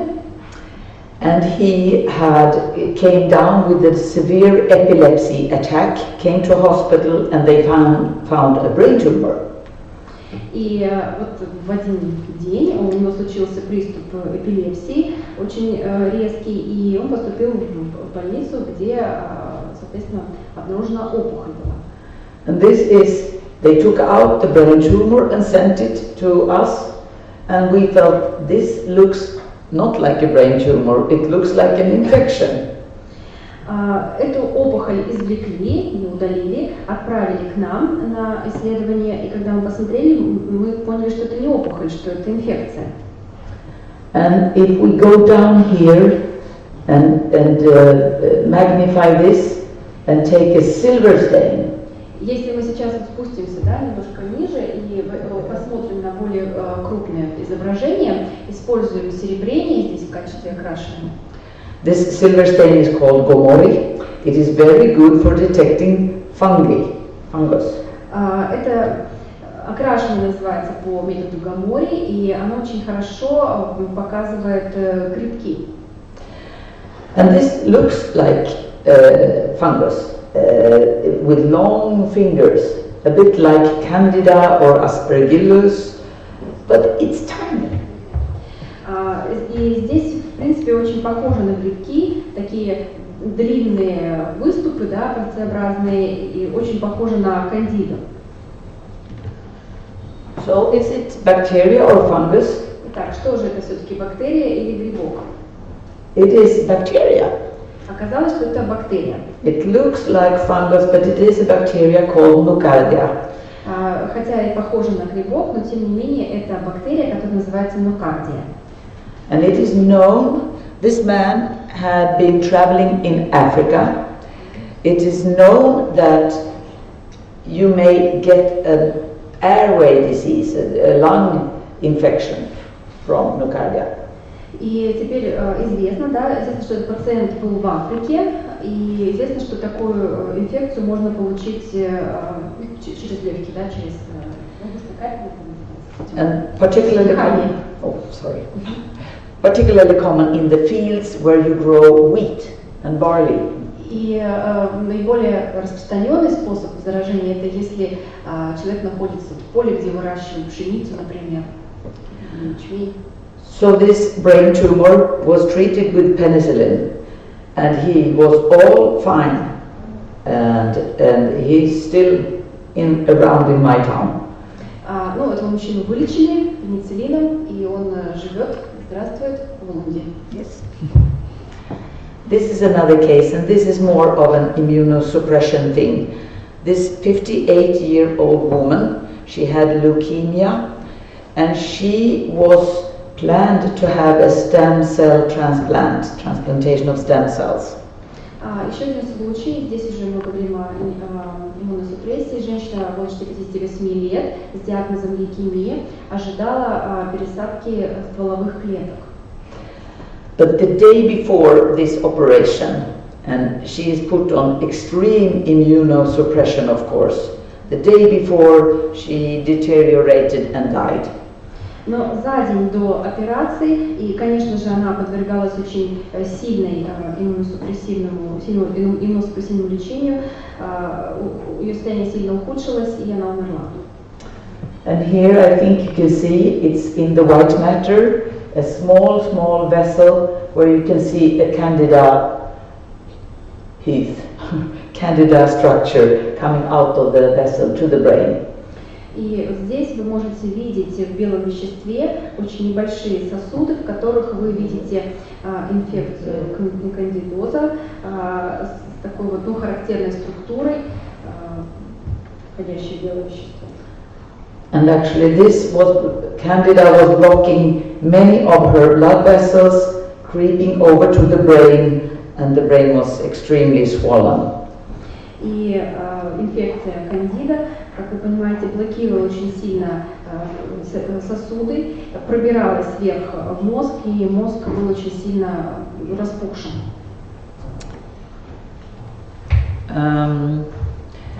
The other case I wanted to show you is about an immune-treated child, only 8 years old.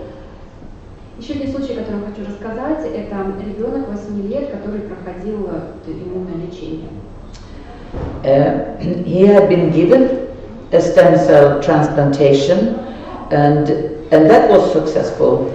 Then he suddenly got slow, tired, couldn't speak, and he died. Ребенок получил трансплантацию стволовых клеток в качестве лечения от злокачественной опухоли, и пересадка прошла успешно, но спустя какое-то время резко ребенок почувствовал такую вот слабость, усталость и умер.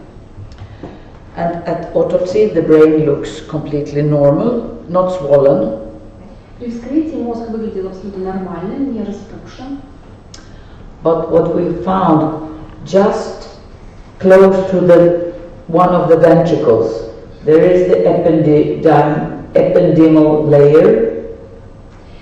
Но то, что мы обнаружили очень близко к желудочку, там есть такой эпидемиальный слой. You may see small bleedings Вы, наверное, можете здесь увидеть небольшие такие кровоподтеки, кровоизлияния. And then you see big cells like this. И видите большие клетки, как здесь. These are astrocytes from the brain. Это астроциты мозга. Perhaps you can't see what is the cause, but in this picture you can see this one. Но, может быть, вы там не видели причину, да? Здесь вы можете ее рассмотреть. This one has 5 sites and similar, but more difficult to detect. Здесь есть 5 признаков, таких очень близких, похожих, но непростых, да, их не так легко обнаружить. And these are giant astrocytes trying to defend the brain by eating these amoebas. Это огромные астроциты, которые пытаются защитить мозг, поедая, по сути дела, амебы. Yes. They try to engulf this amoeba structure. Они пытаются поглотить эти амебные структуры. It actually turned out that the boy had an injury and they flushed it with ordinary tap water from the hospital. Как выяснилось впоследствии, у ребенка была рана, которую промыли водой из-под крана в больнице. And due to bad luck, in the water, there was a amoeba hiding in the water. И ребенку просто не повезло, именно вот в этот момент в воде содержалась бактерия акантамеба. And of course, as you know, nobody of us would ever have a disease from this.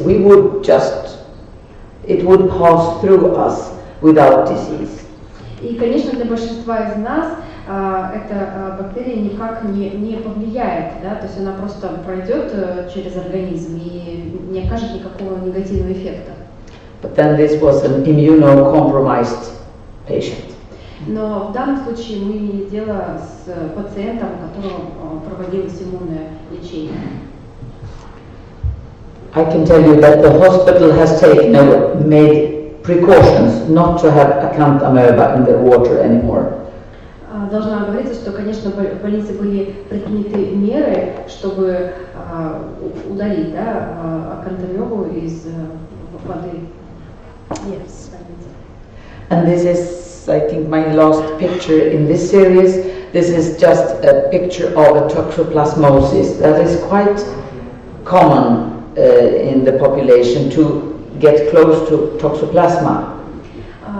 И еще несколько слайдов здесь, завершающих с токсоплазмозом. Это достаточно распространенное явление пациентов. And this was a woman of 37 years. She had mild immunosuppression because of arthritis. She had a mild low dose of corticosteroids. В данном случае мы говорим о женщине 37 лет, которая проходила такой, достаточно усредненной формы иммунолечения при артрите и небольшие дозы кортикоидов получала. And here you may see all the big reactive astrocytes and edema and lymphocytes. И здесь вы можете видеть достаточно такие крупные астроциты, отек и лимфоциты. And then the small toxoplasma trophozoites preparing to get out and spread in the brain. И также вы видите небольшие, да, участки токсоплазмы, которые готовы проникать в мозг. So this was the last picture of this series. Have you any thoughts or questions? По данной теме, по данной лекции все слайды окончены. Есть ли какие-то вопросы сейчас?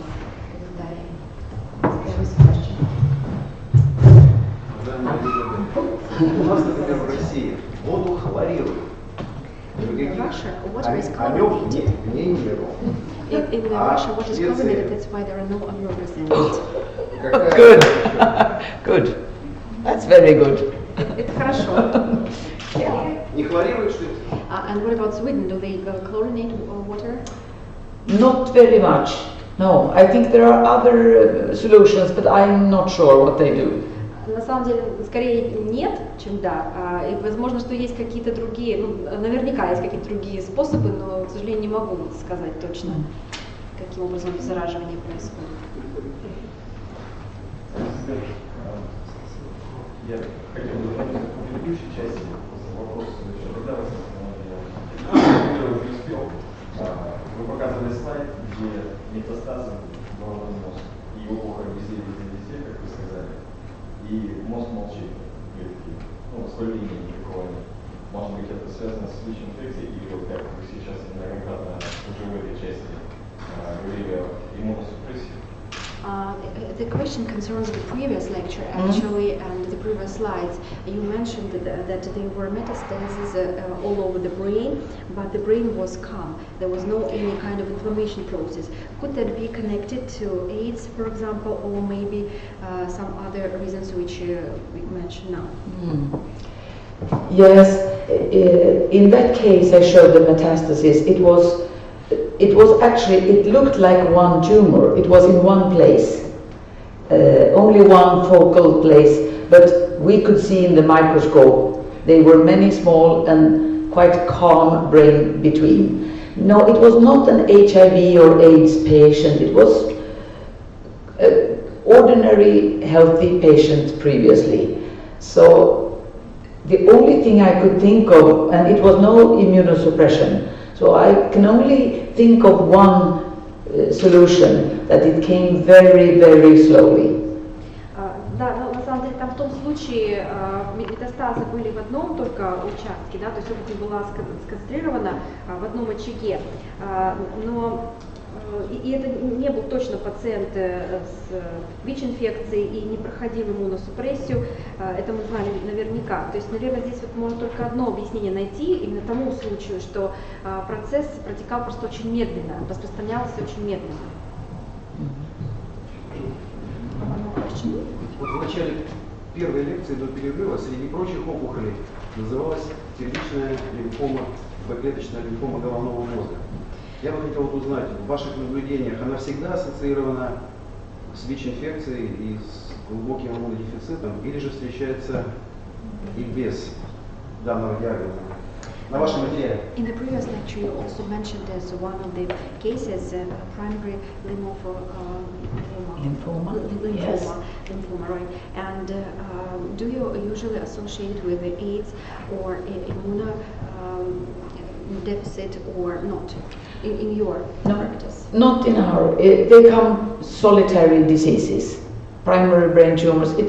We do not encounter many AIDS patients actually. Нет, на самом деле она встречается именно как отдельное заболевание, и мы не наблюдаем связи с ВИЧ-инфицированными, с иммунодефицитом, и на самом деле вообще очень мало получаем пациентов с иммунодефицитом и с ВИЧ-инфекцией. I think that the AIDS patients have got, and HIV carriers have got a much better treatment now, so they are kept far from the pathologist. И вообще, по моим наблюдениям, пациенты с ВИЧ-инфекцией, они сейчас получают настолько хорошее уже лечение, что они не доходят до патологии там очень часто.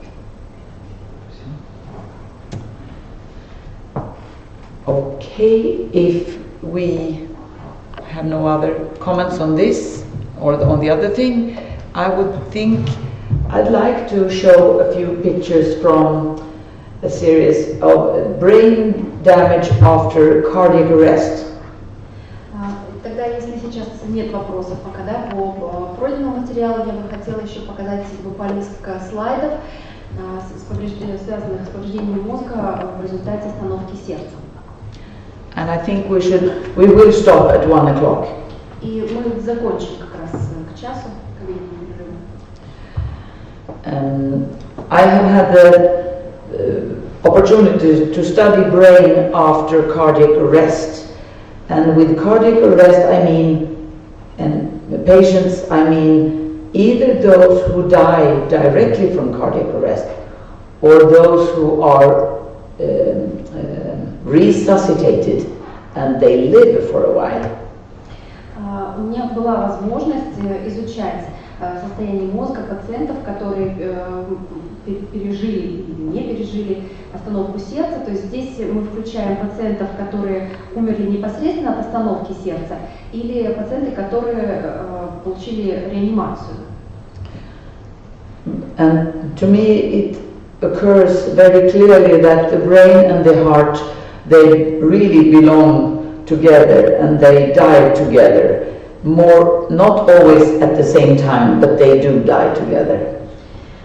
И для меня стало довольно очевидной такая связь мозга и сердца, и я могу говорить о том, что мозг и сердце действительно живут вместе, и они умирают вместе, может быть не одновременно, но все равно вместе.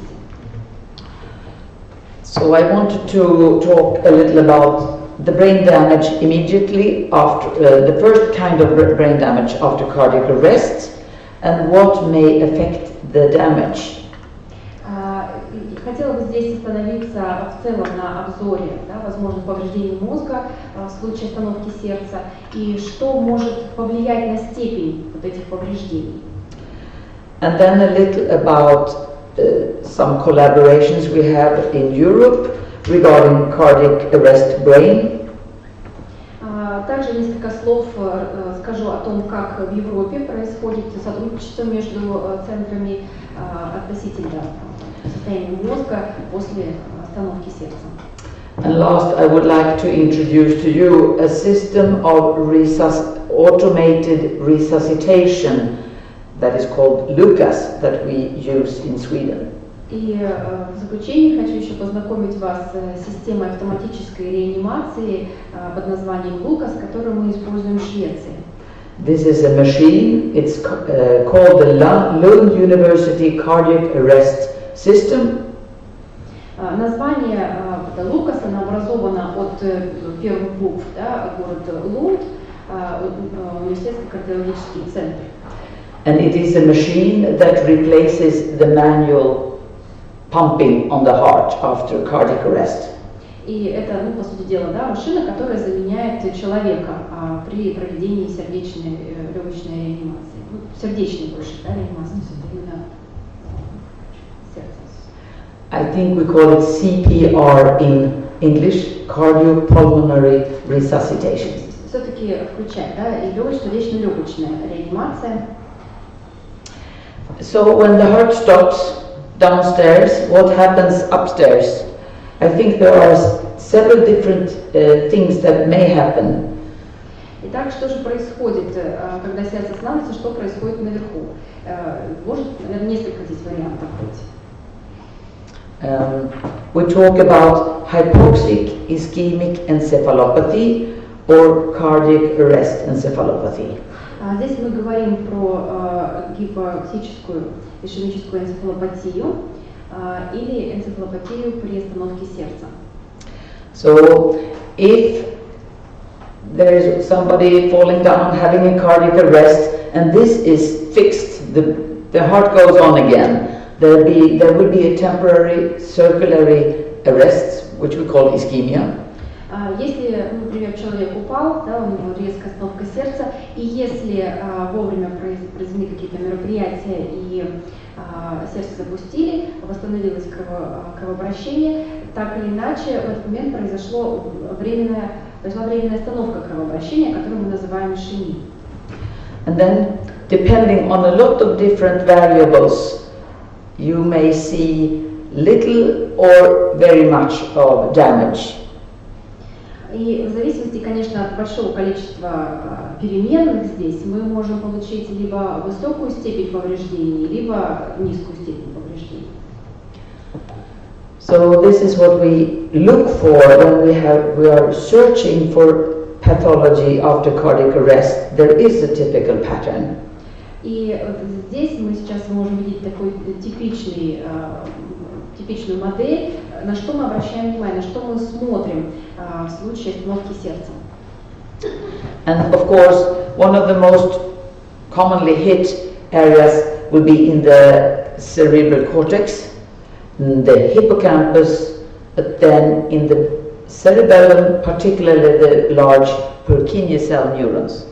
И с точки зрения состояния мозга мы смотрим в первую очередь на кору головного мозга, на гиппокамп и на крупные клетки Пуркинье в мозжечке. And this, of course, has been known for many, many years. И вы видите здесь по датам, да, по ссылкам, это было известно уже очень-очень давно. This is after a very severe global cardiac arrest that was for a long time and leading to death within a few hours.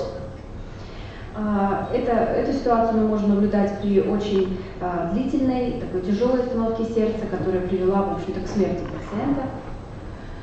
Something that can be, it is so severe that it's difficult to see this damage.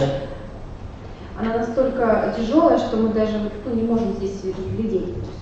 But if you see here, you can maybe, сейчас вот сюда. you may perhaps see that there is cortex and white matter. It looks pretty normal. То вы, возможно, да, заметите, что кора и белое вещество выглядят вполне в норме. But here, the cortex is much more narrow. Здесь кора гораздо тоньше, гораздо уже. And it's actually a global cortical necrosis here. Здесь мы имеем дело с глобальным некрозом коры. And it's not the entire cortex that disappears. It's one lamina in the middle of the cortex, so the cortex collapses. Но некроз происходит не во всей коре, а только вот в каком-то небольшом участке, в одной пластине, если можно так сказать. Слоя. And this is like taking in a big house to take one apartment, one level away. Это можно сравнить с тем, как если бы мы в многоэтажном доме один этаж просто вот убрали. It comes from a very abrupt stop of circulation. Это происходит в результате очень резкой остановки кровообращения. So all the vessels are maybe perfect, but the heart stops, and it's a second long thing. И даже если все сосуды в принципе в порядке, в норме, но сердце просто резко останавливается и на какое-то продолжительное время. And here we see a more restricted damage in this brain. Здесь мы видим с вами более такое уже ограниченное повреждение, да, в этом примере. This was this is only here you can see the laminar necrosis, or you can see the swelling. Только в этой картинке мы можем видеть ламинарный некроз, вот там опухшая часть. After a couple of days, when the edema is gone, через пару дней, когда уходит отек, в середине картинка. Then you can see this laminar necrosis in one area of the occipital lobe. Видите, здесь вот ламинарный некроз только в одном участке затылочной доли. And this is the result in the brain. You have a lot of laminar necrosis here, but only in this part of the brain. And this patient was autopsied long after this event. Здесь вы можете видеть результат, который в мозге, да, мы можем наблюдать ламинарный некроз, но в очень таком ограниченном участке мозга вскрытие пациента произошло уже спустя достаточно длительное время после того, как произошла остановка сердца. So this is the neocortex, and we have another type of damage in the neocortex, in the cortex also. Это неокортекс, и здесь мы тоже можем наблюдать повреждения. It is sort of a milder form of laminar necrosis. When the neurons are dead, they lie there dead, but they are still there.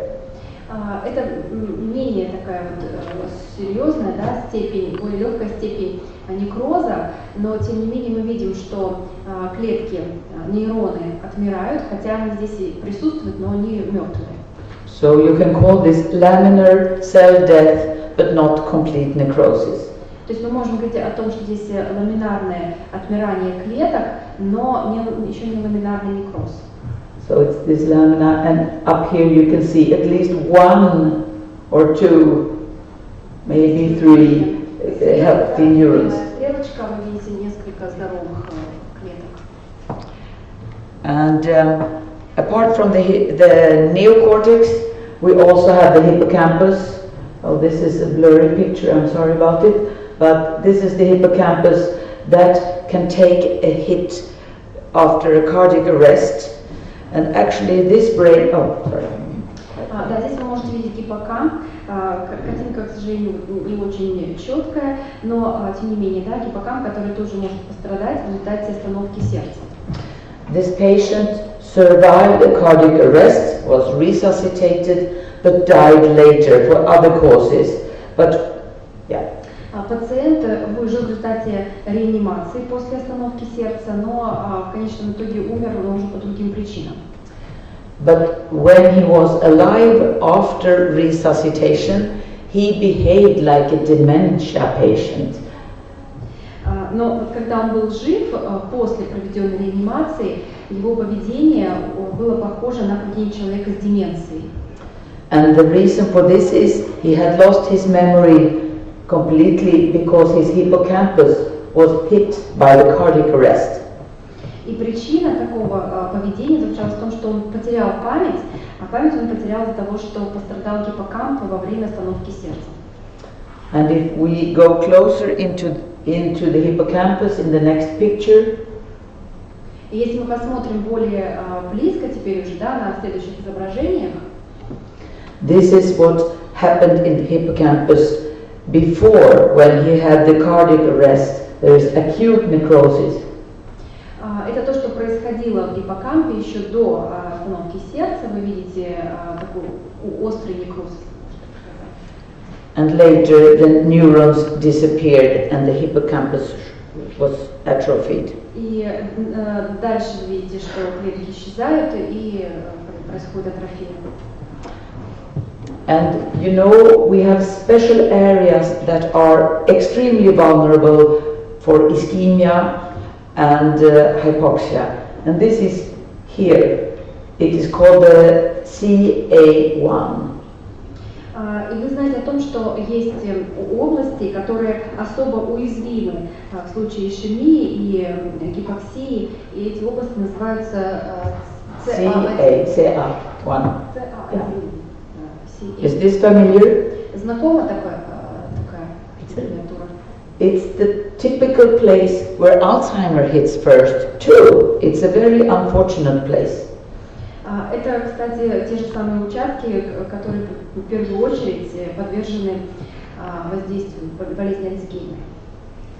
So here in the rest of the pyramidal cell layer, здесь в оставшийся слой пирамидальных клеток, these are normal cells, здесь вы видите нормальные клетки, while these are in the hit area, CA1. Вот эта область, которая как раз пострадала, да, вот эта область CA1. And they are both shrunken and lost. Они все сузились, сжались и вот постепенно исчезают. Now the third place we were talking about is the cerebellum's Purkinje cells. Третий участок, о котором мы уже говорили, да, это клетки Пуркинье в мозжечке. And these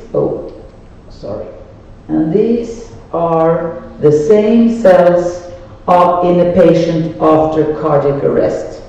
Здесь мы видим те же самые клетки у пациента после остановки сердца. So it's barely nothing left, but the rest is actually just about the same. Здесь практически ничего не осталось, а все остальное, да, вполне как в норме, как оно обычно бывает. And what will affect? Who will get the bad brain? Who will be lucky and get little damage? И от чего же все-таки зависит вот этот исход, да? То есть кто из пациентов получит сильно поврежденный мозг, а кто получит все-таки минимально поврежденный мозг? And of course there are risk factors. High age is the most important risk factor. Конечно же, есть факторы риска. Первый из них – это возраст. And typically with high age you can add on the risks of high blood pressure and also diabetes. Ну и, конечно, другие факторы риска, которые приходят также вместе с возрастом, это высокое давление и диабет. And this vessel illustrates a vessel that can represent many vessels in the brain. This is actually a vessel that is affected by both hypertension and diabetes in this case. Здесь вы можете видеть рисунок, да, снимок сосуда, который может вполне служить хорошим представителем любого сосуда, который пострадал от гипертензии и диабета.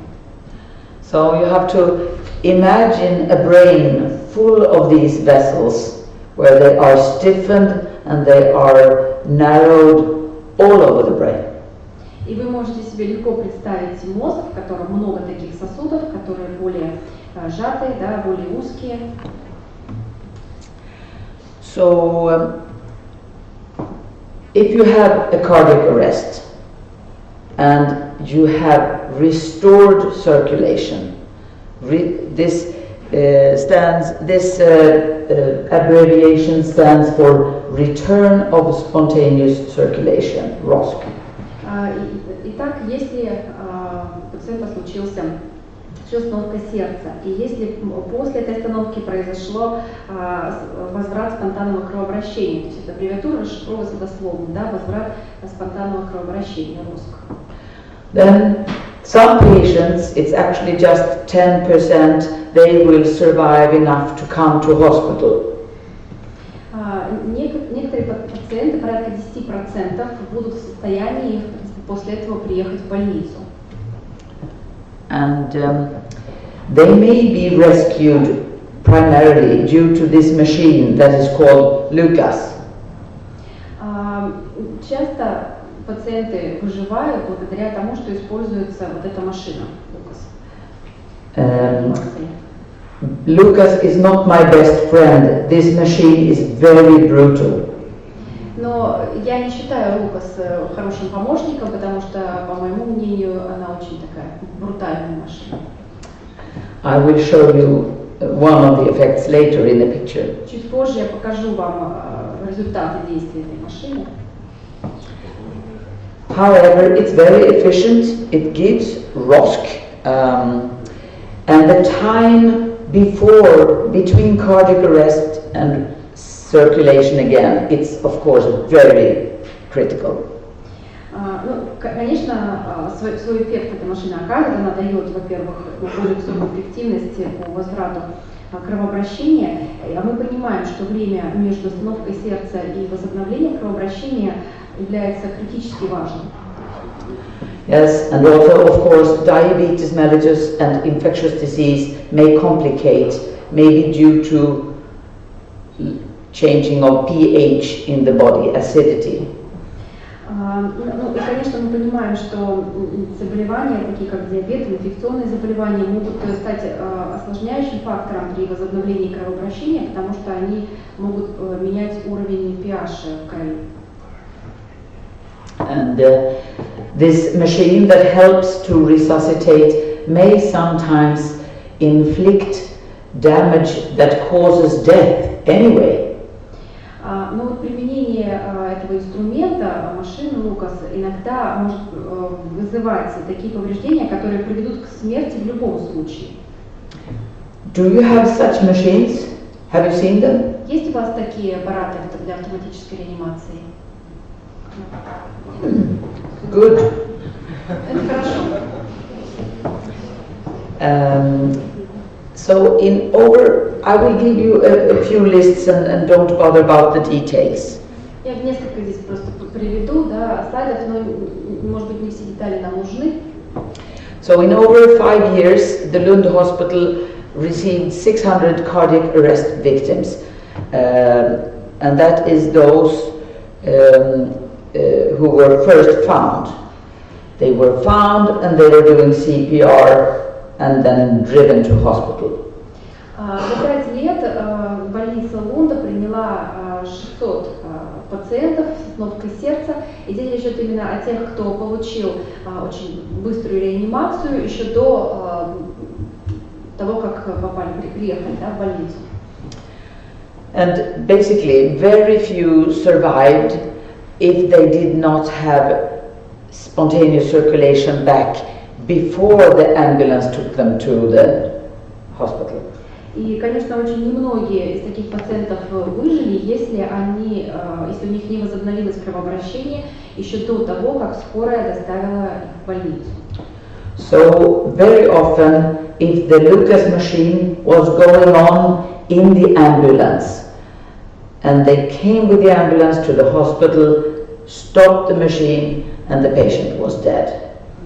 И очень часто мы наблюдали такую ситуацию, что все время, пока пациента везли в скорой в больницу, работала машина Лукас, пациента заносили в больницу, включали машину, пациент мертв. And I'll show you. This is not possible to read. Трудно что-то прочитать, конечно, очень мелкий шрифт. I think it's keep that. I'm sorry. Наверное, это пропустим сейчас. I'll stop this. No, I'll stop this. This is also not for you to read. This is for me to remember what to say. И это даже информация не для вас, для того, чтобы вы здесь все это читали, а для меня, просто чтобы не забыть, что сказать, на что обратить внимание. And this tells us that among all the individuals with a cardiac arrest, those who came to survive when they came to hospital, they had a shockable rhythm. They had ventricular fibrillation or some other rhythm. Нужно обратить внимание, что те пациенты, которые выжили после остановки сердца, которые прибыли в больницу, да, и после этого выжили, у них наблюдались несколько видов сердечного ритма, и одно из них это шоковый ритм сердца. So these are the shockable rhythms, ventricular fibrillation and another. Фибрилляция желудочков. While those with asystole, no one made it to the hospital. И те, у кого наблюдался систолический ритм, не выжили, да, не смогли доехать до больницы. So of course there are very few who survive. Also here, if you had return of spontaneous circulation before the ambulance took you, then you had a chance to survive. Ну и вот те немногие пациенты, у кого, например, восстанавливалось кровообращение еще на месте, да, собственно, до того, как их привезли и доставили в больницу, у них был небольшой шанс на выживание. But now, many years later, we have looked at survivors who died later for some other reason. Но позднее мы пронаблюдали, посмотрели на тех пациентов, которые выжили в определенный момент после остановки сердца, но умерли спустя какое-то время по другим причинам. And in these individuals' brains, you find another type of damage that we had not seen before.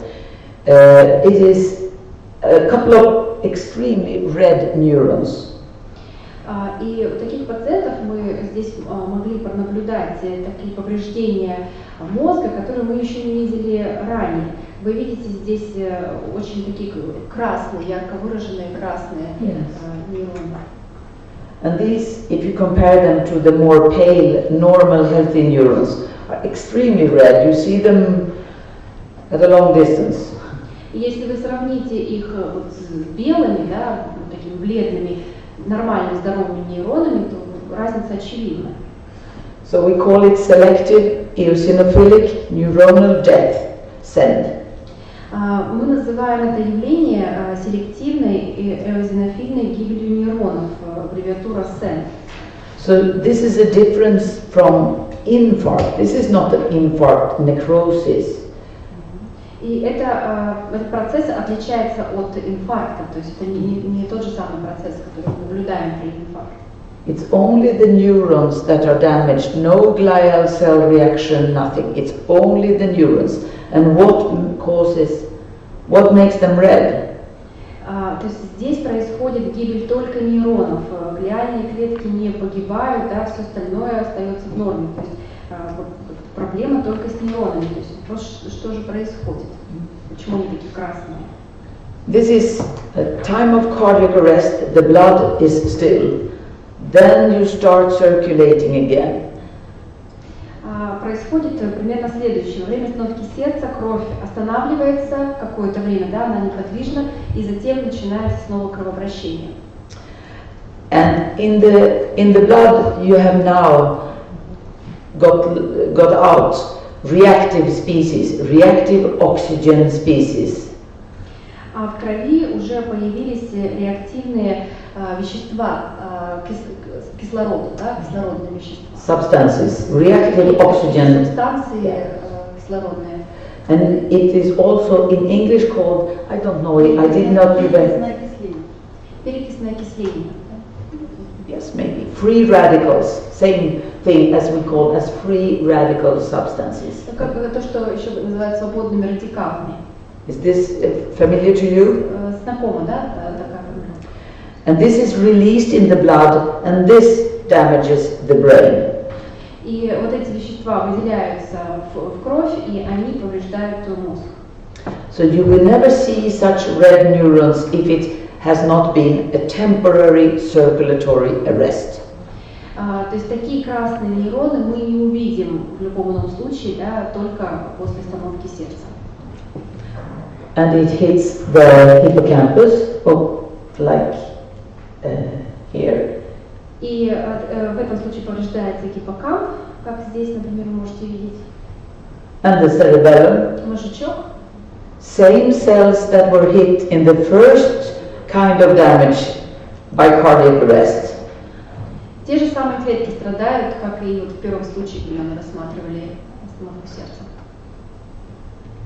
And so there are two types of brain lesions that you can see after cardiac arrest and regain circulation. Таким образом, мы можем говорить о двух видах повреждения мозга, которые происходят после остановки сердца и восстановления кровообращения. First, from the primary hit by cardiac arrest. Первое происходит, вот, собственно говоря, первичное повреждение от остановки сердца. And then from the substances circulating after the return of circulation.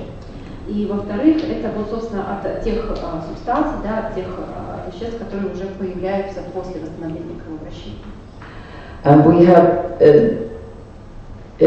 we have studied these cases together with a group in Berlin and one group in Aarhus, Denmark.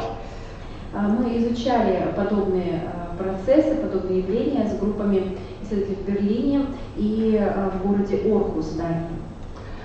Because survivors after cardiac arrest are so few, we have to go together from many areas in order to have enough patients to study. Потому что выживших после остановки сердца очень немного, и поэтому нам приходится объединять усилия с другими исследователями, чтобы достаточную выборку иметь представителей. To say this short, this knowledge, the knowledge about these cells, it helps us to help intensivists make prognosis about their patients, those who are alive. И нужно сказать, что знание вот этих процессов, которые происходят в клетках, помогает нам, ну, скажем так, помочь в свою очередь и врачам, которые интенсивную терапию осуществляют, чтобы дать какой-то прогноз на выживание пациента. Now over to the last part of this. We had this machine, this cardiopulmonary machine. Lucas introduced in 2003 in Lund. И несколько слов еще в заключении. Да, мы получили в пользование машину для сердечно-легочной реанимации в Лунде в 2004 году. And similar machines are seen in Europe, in many countries, making it possible to have cardiopulmonary resuscitation for a longer time. Похожие машины используются во многих других странах Европы с целью осуществлять реанимацию в течение длительного времени.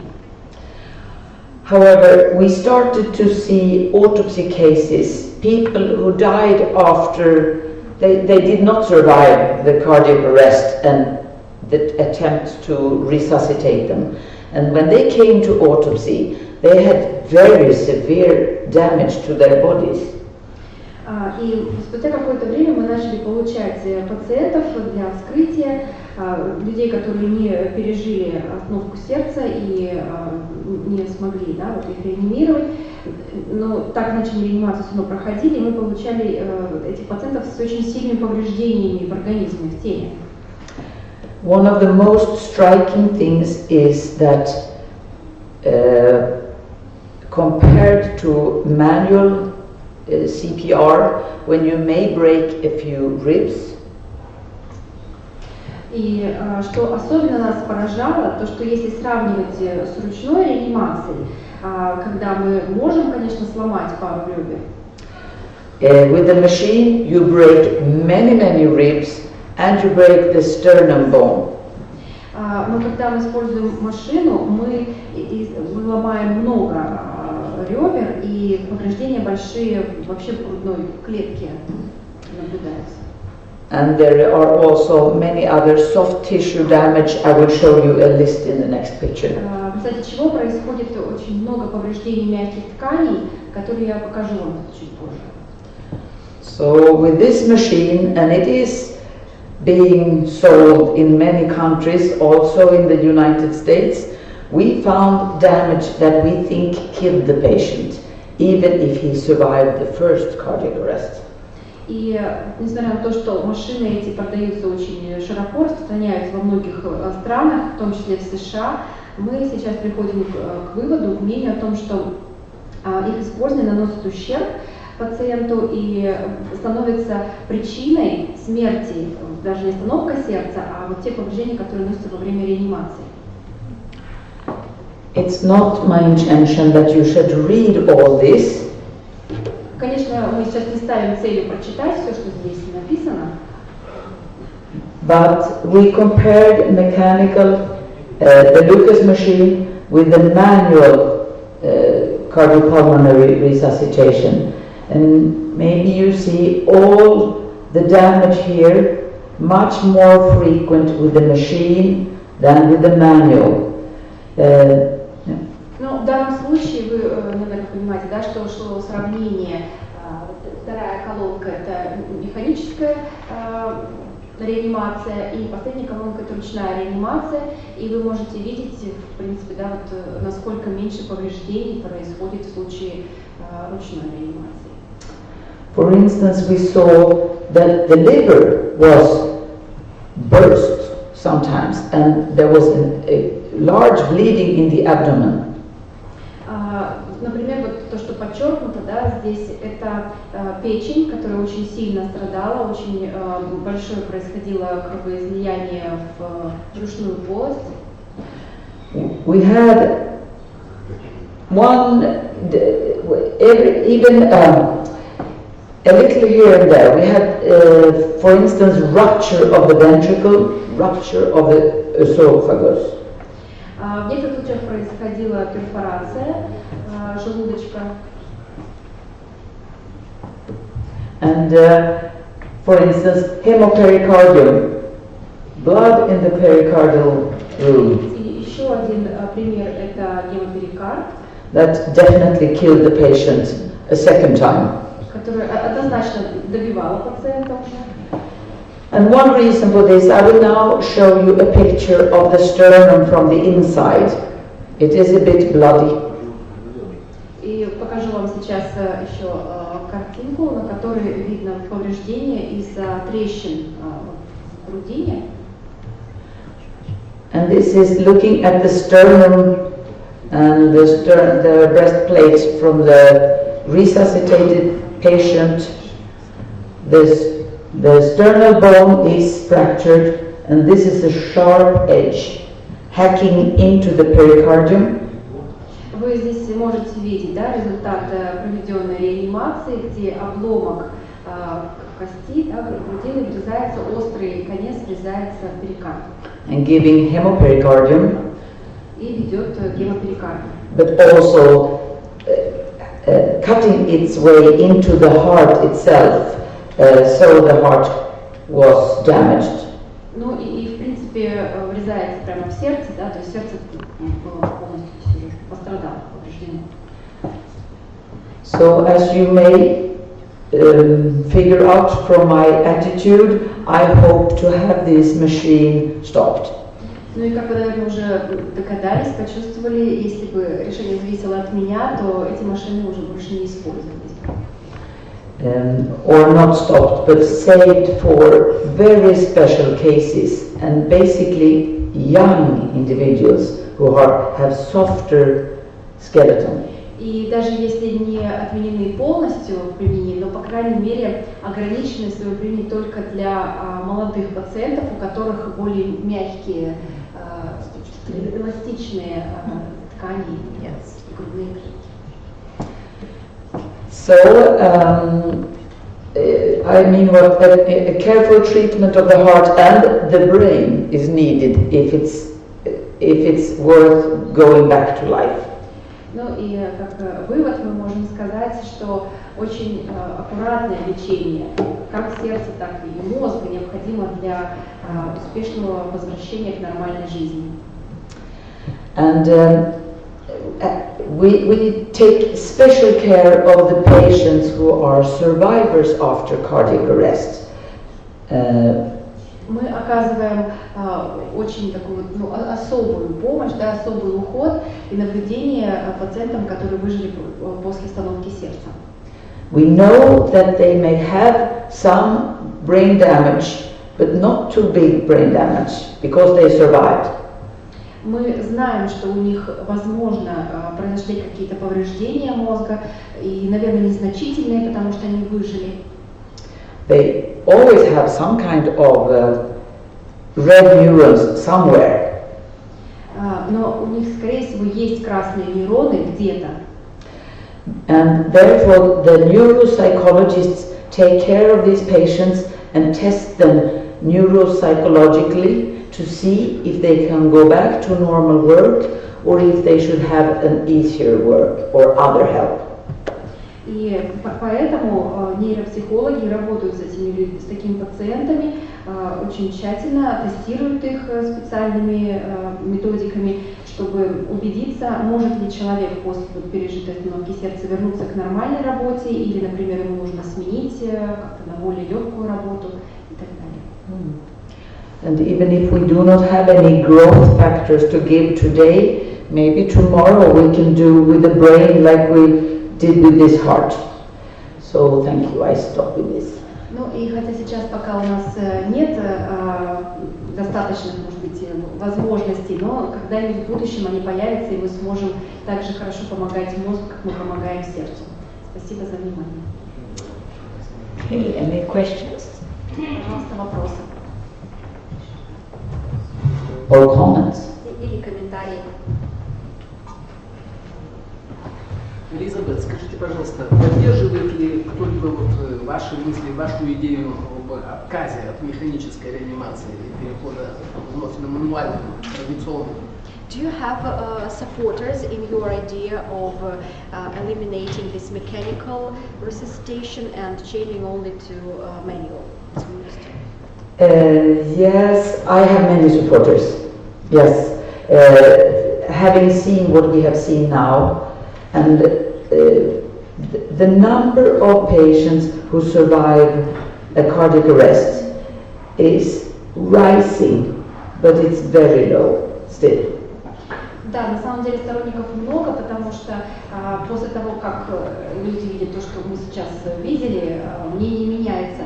И вообще, в принципе, количество людей, выживающих после кнопки сердца, сейчас растет, хотя оно все равно очень большое. And large investigations have shown comparing this machine to manual does no effect on survival, no help. И очень большое уже количество исследований было проведено, которые убедительно показывают, что применение механической реанимации никак не дает, да, никакого более положительного эффекта в сравнении с мануальной реанимацией. Спасибо. Can I say something else? Because now it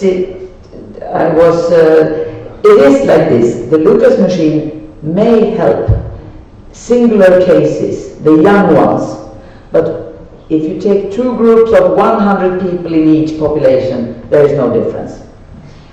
И буквально дальше есть комментарий, потому что, да, механическая реанимация, она работает в каких-то очень отдельно взятых случаях, и чаще всего с молодыми пациентами. Но если мы возьмем, например, выборку, да, группу 100 пациентов, неважно там, в какой стране, и сравним, то мы не увидим абсолютно никакого преимущества того, что мы используем механическую реанимацию. Спасибо. Пожалуйста, еще вопрос. Thank you. And we stop. Коллеги, перерыв? Yes. Yeah, that's good.